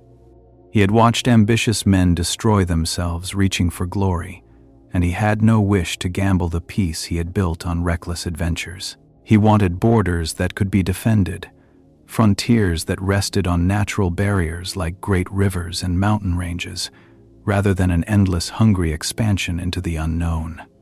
Under his rule, the empire grew more than under any ruler before or after, but it grew by careful, deliberate stages, not by wild conquest. In the far west, Roman armies finally subdued the fierce mountain peoples of the north, who had resisted Rome for generations, completing the conquest of a land that had been fought over for centuries.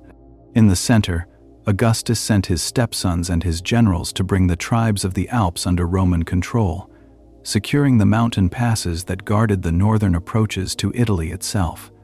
Then Roman power moved up to the two great rivers of the north, the Rhine and the Danube, and the wide lands along the Danube were organized into new provinces, extending Roman rule across a huge sweep of country and linking the eastern and western halves of the empire by land. The most ambitious effort of all was aimed at Germany, the forested country beyond the Rhine. Augustus's younger stepson, Drusus, a gifted and popular young general, led daring campaigns deep into that wild land, marching as far as the great river Elbe and winning victories that seemed to promise a whole new province for Rome, until he died from a fall from his horse in the midst of his success. His elder brother, Tiberius, the future emperor, took up the work and campaigned for years in Germany and along the Danube with grim skill, putting down a huge and dangerous revolt in the Balkans that at one point threatened to break the northern frontier wide open. For a time, it truly looked as though the land between the Rhine and the Elbe would become as Roman as Gaul had become under Julius Caesar. In the east, Augustus faced the one great power that Rome could not simply conquer, the mighty empire of Parthia beyond the river Euphrates. Years before, a Roman army under the general Crassus had been destroyed by the Parthians in a famous catastrophe, and its sacred legionary standards, the eagles that stood for the honor of Rome, had been carried off as trophies, a humiliation that had rankled for a generation. Augustus might have launched a great war to win them back by force. Instead, patient as ever, he used the threat of his armies and clever diplomacy to negotiate. And in the year 20 BC, the Parthians handed the lost standards back peacefully. Augustus celebrated their return as one of the proudest achievements of his reign, a triumph of statesmanship that recovered Rome's honor without the loss of a single life, and he put the image of the returned standards on his coins and his monuments for all to see. Behind these frontier campaigns lay a quiet revolution in how Rome paid for its wars. The old republic had raised armies for a season and then sent them home. But Augustus needed permanent legions standing guard, year after year, and permanent legions had to be paid, and in the end, pensioned. To meet the enormous cost, he set up a special military treasury, seeded with his own money and fed by new taxes, so that every soldier who finished his term could count on a fixed reward of land or coin from the state itself, rather than from the private purse of some ambitious general. In one stroke, he cut the deepest root of the civil wars, for never again would soldiers have to look to a warlord to make them rich. He also built and kept up standing fleets to police the seas against the pirates who had once nearly strangled Rome, so that trade and grain could move safely across the whole inland sea. His reach even stretched toward the edges of the known world, with expeditions pushing south into the deserts of Arabia and up the river Nile beyond the old borders of Egypt, feeling out the limits of what Rome might hold. Most of these distant ventures came to little, and Augustus, cautious as ever, was content simply to learn where the edges lay and to guard well what was already his. Around the edges of the directly ruled provinces, Augustus governed through a ring of allied kings, local rulers who kept their thrones in return for their loyalty to Rome, guarding the frontiers and keeping order among their own peoples at no cost to Rome.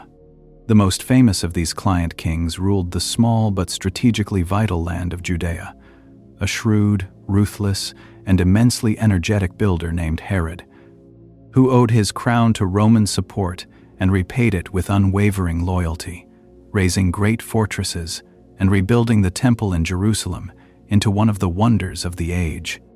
It was during the last years of the reign of Augustus, in one of the provinces of his Eastern Empire and against the background of one of his great counts of the people, that the events took place which much of the world would later date its calendars around, though Augustus in Rome knew nothing of it, and would have thought it the smallest possible matter in the running of his vast and peaceful world, the family and the empire.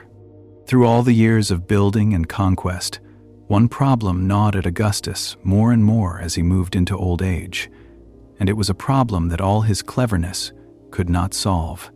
He had built a system in which one man held supreme power, but he had never openly admitted that it was a monarchy, and a monarchy needs an heir, a clear successor to take the reins when the ruler dies.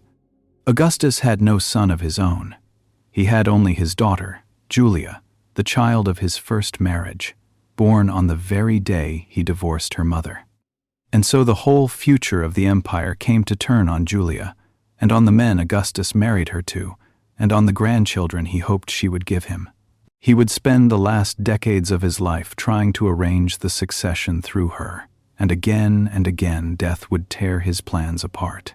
First, he married the young Julia to his beloved nephew Marcellus, a charming and promising youth whom he seemed to be grooming as his heir.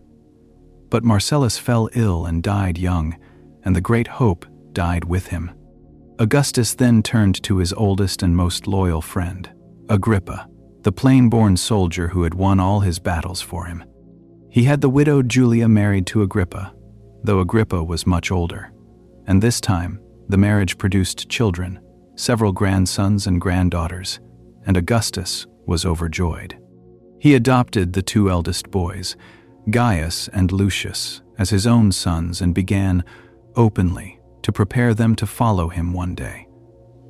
For a while it seemed that the succession was secure at last. Then Agrippa, the indispensable friend, the man who had built his fleets and won his wars and fathered his heirs, died too, leaving Julia a widow for the second time. Now Augustus turned to his stepsons, the two sons that his wife Livia had brought into his house, Tiberius and Drusus, both of whom had grown into fine soldiers and commanders. Drusus, the younger and more charming, died after a fall from his horse while campaigning in Germany, mourned deeply by the whole family. That left Tiberius, a grim, proud, capable, and deeply private man, and Augustus made a decision that would bring misery to almost everyone involved. He ordered Tiberius to divorce the wife he loved and to marry the widowed Julia in order to bind him into the succession. Tiberius obeyed, as one obeyed Augustus, but he hated it, and the marriage was wretched from the start. So wretched was it, in fact, that the whole arrangement nearly fell apart.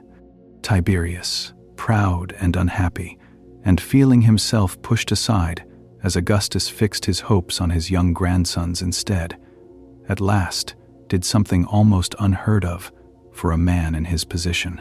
He simply withdrew from public life altogether and retired to the quiet Greek island of Rhodes, far from Rome, where he lived for years in a kind of self-imposed exile, studying and keeping his own company, while his marriage to Julia collapsed entirely.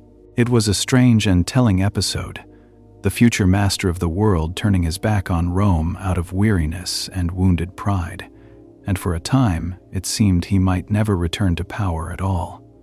Only the run of deaths that swept away every other heir would in the end draw him back and set him, almost by default, next in the line of succession. The succession that Augustus labored so hard to arrange was never smooth, never certain, and never happy, and the grim man who finally inherited it did so as very much the last choice left standing, not the first.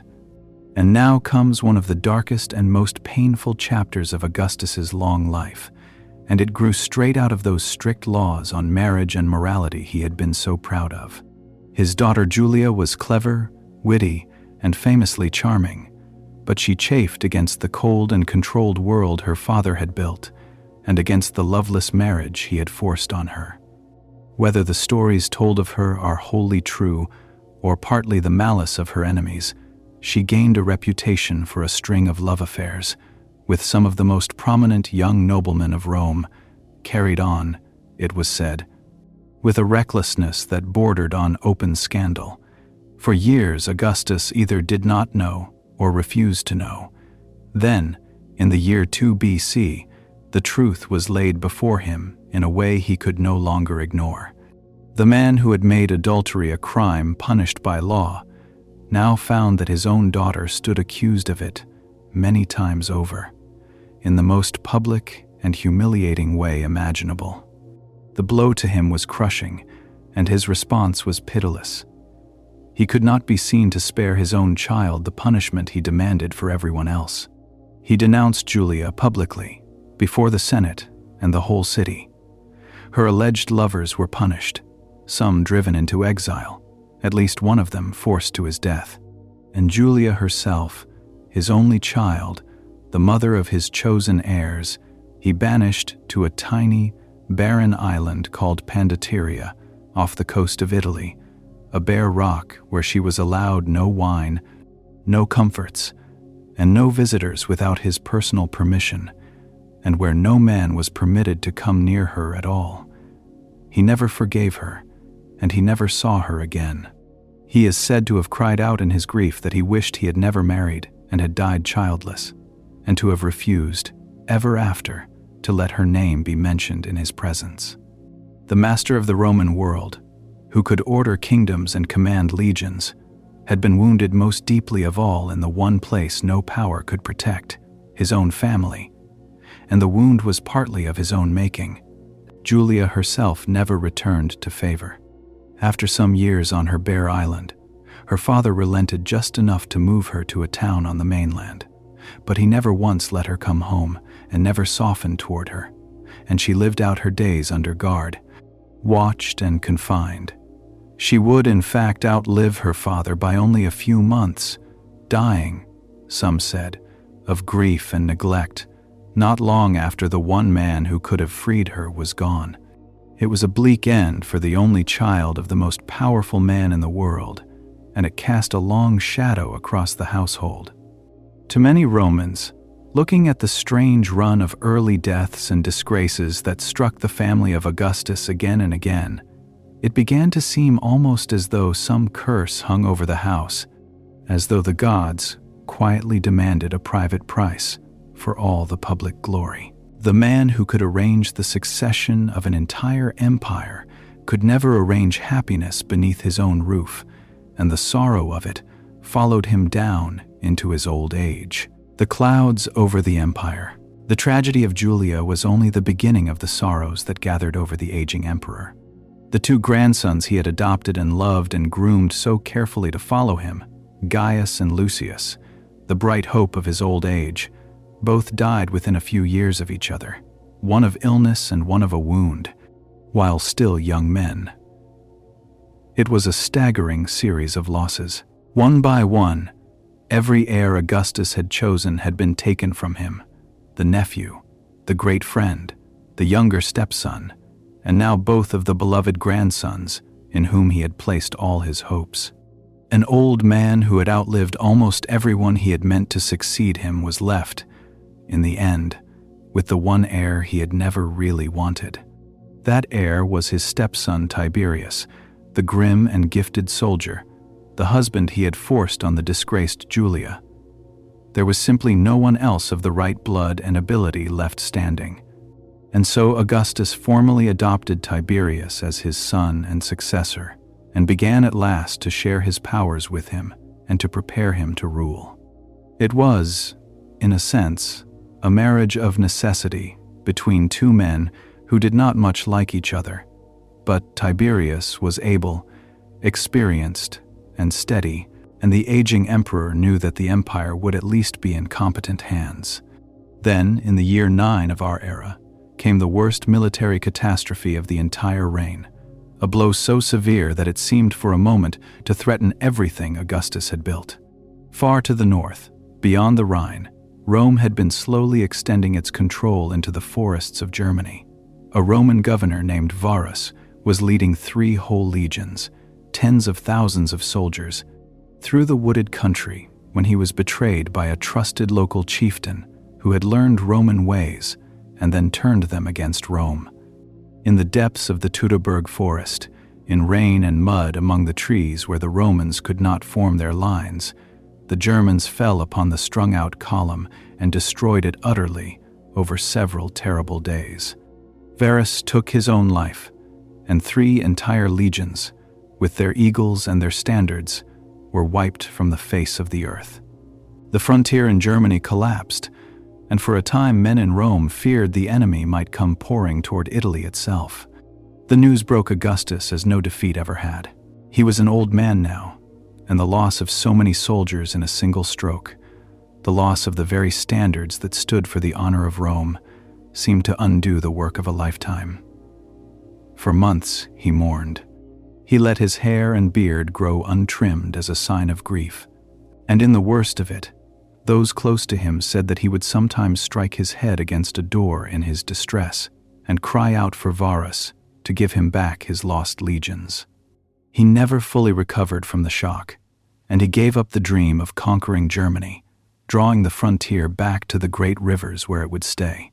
He left a warning for his successor written in his own instructions, advising that the empire should be kept within its present borders and not stretched any further, a caution learned in the blood of the Teutoburg forest.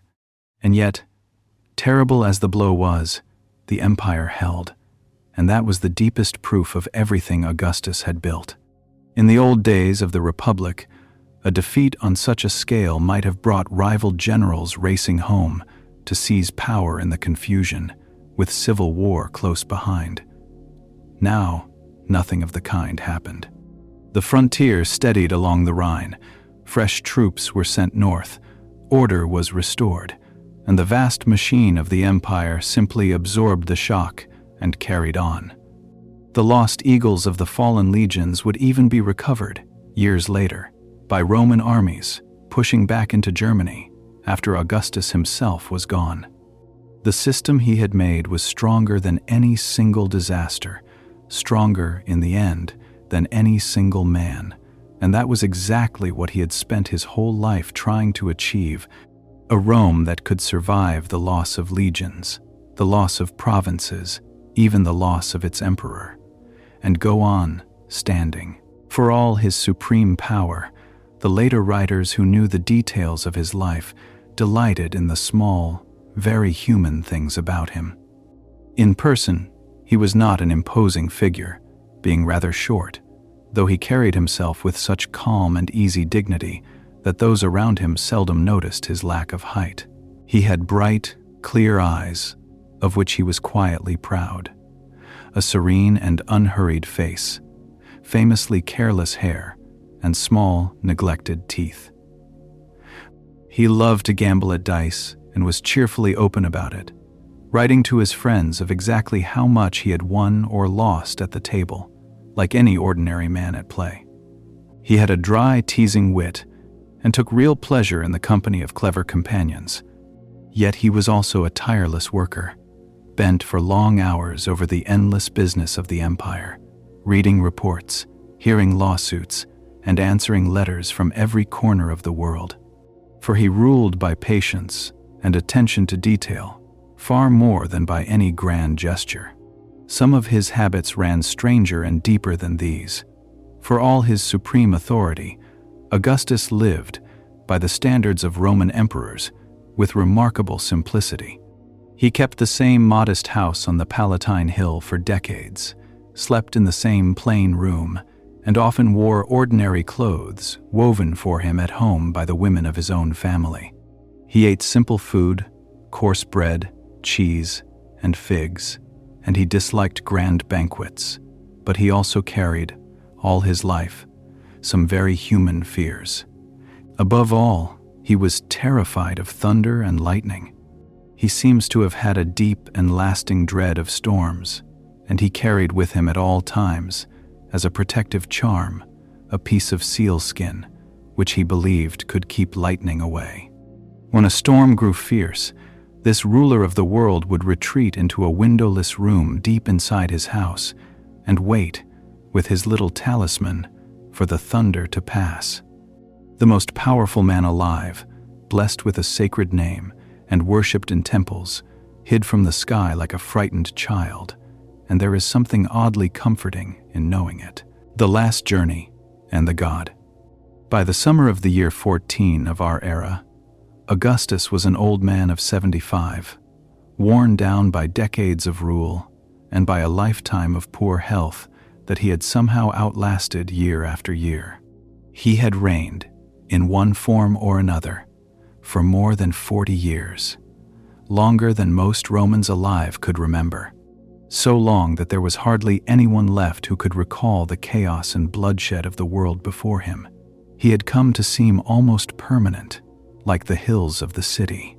But he was mortal, exactly as the slave in the Triumph had once whispered, and he knew that his time was nearly spent. That summer he set out on a journey through the south of Italy, accompanied by his wife Livia and by Tiberius, his heir.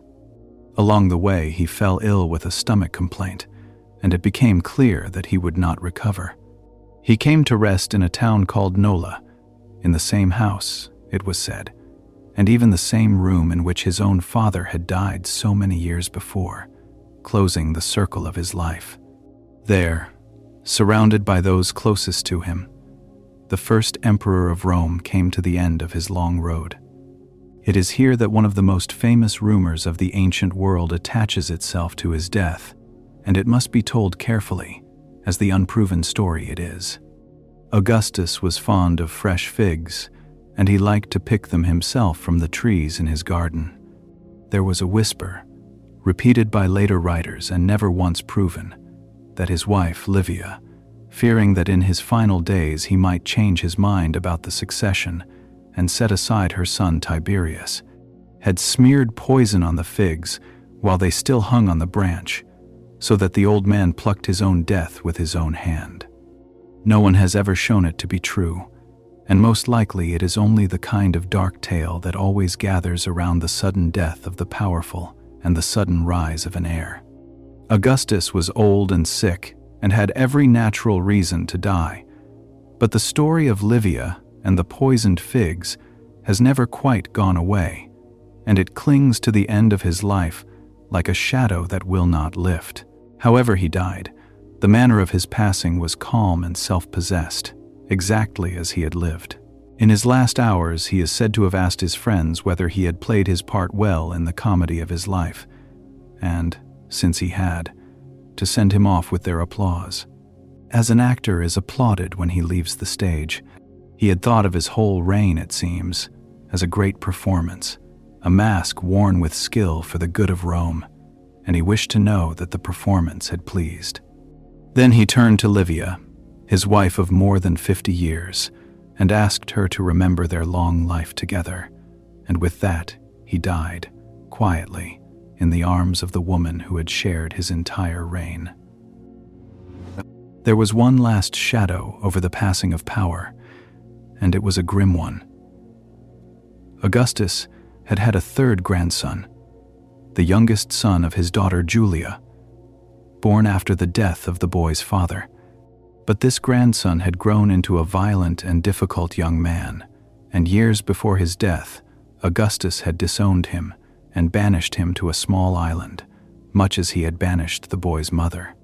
Now, in the very days when Augustus died and Tiberius took up the reins, orders came for the young man on his island to be put to death, removing the one remaining male descendant of Augustus who might one day have become a rival.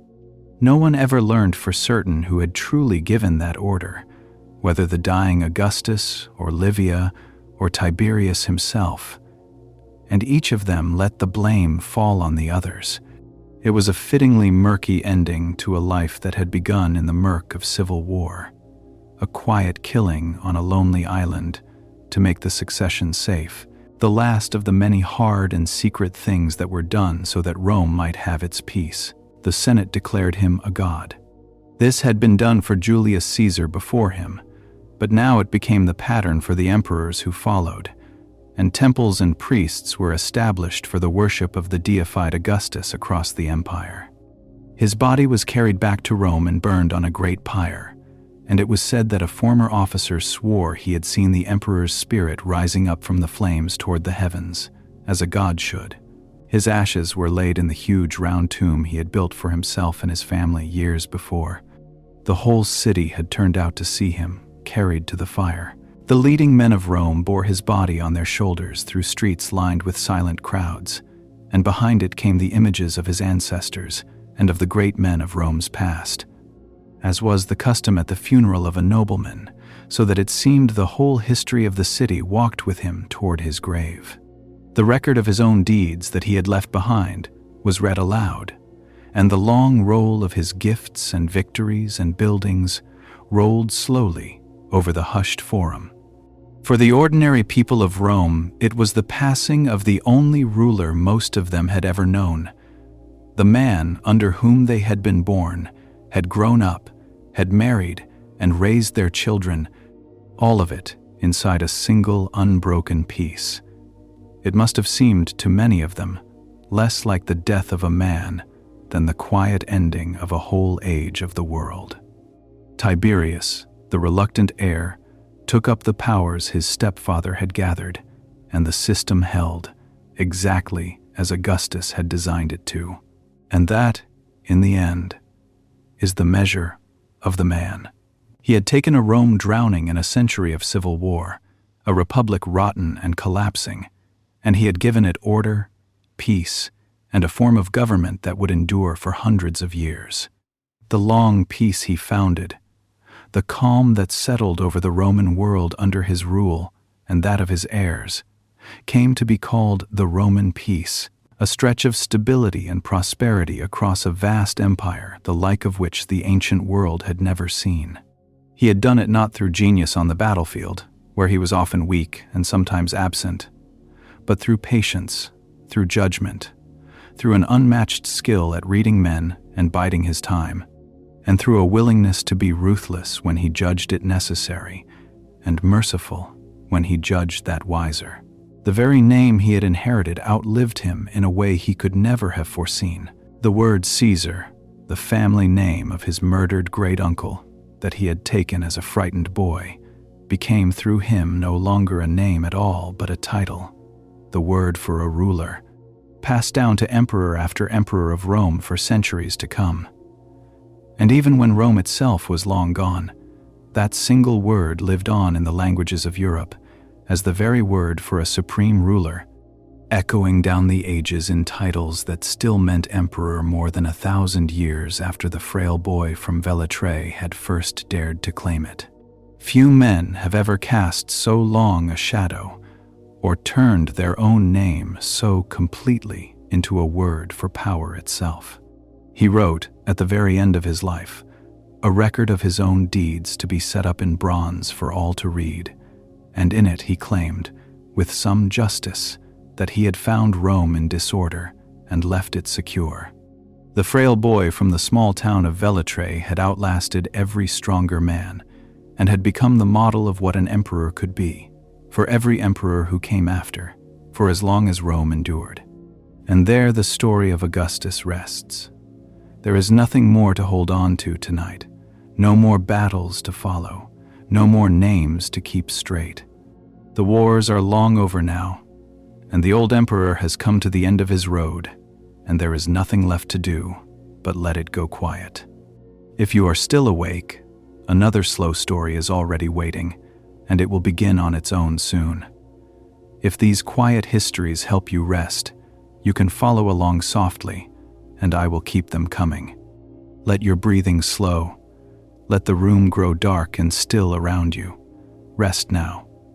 Good night.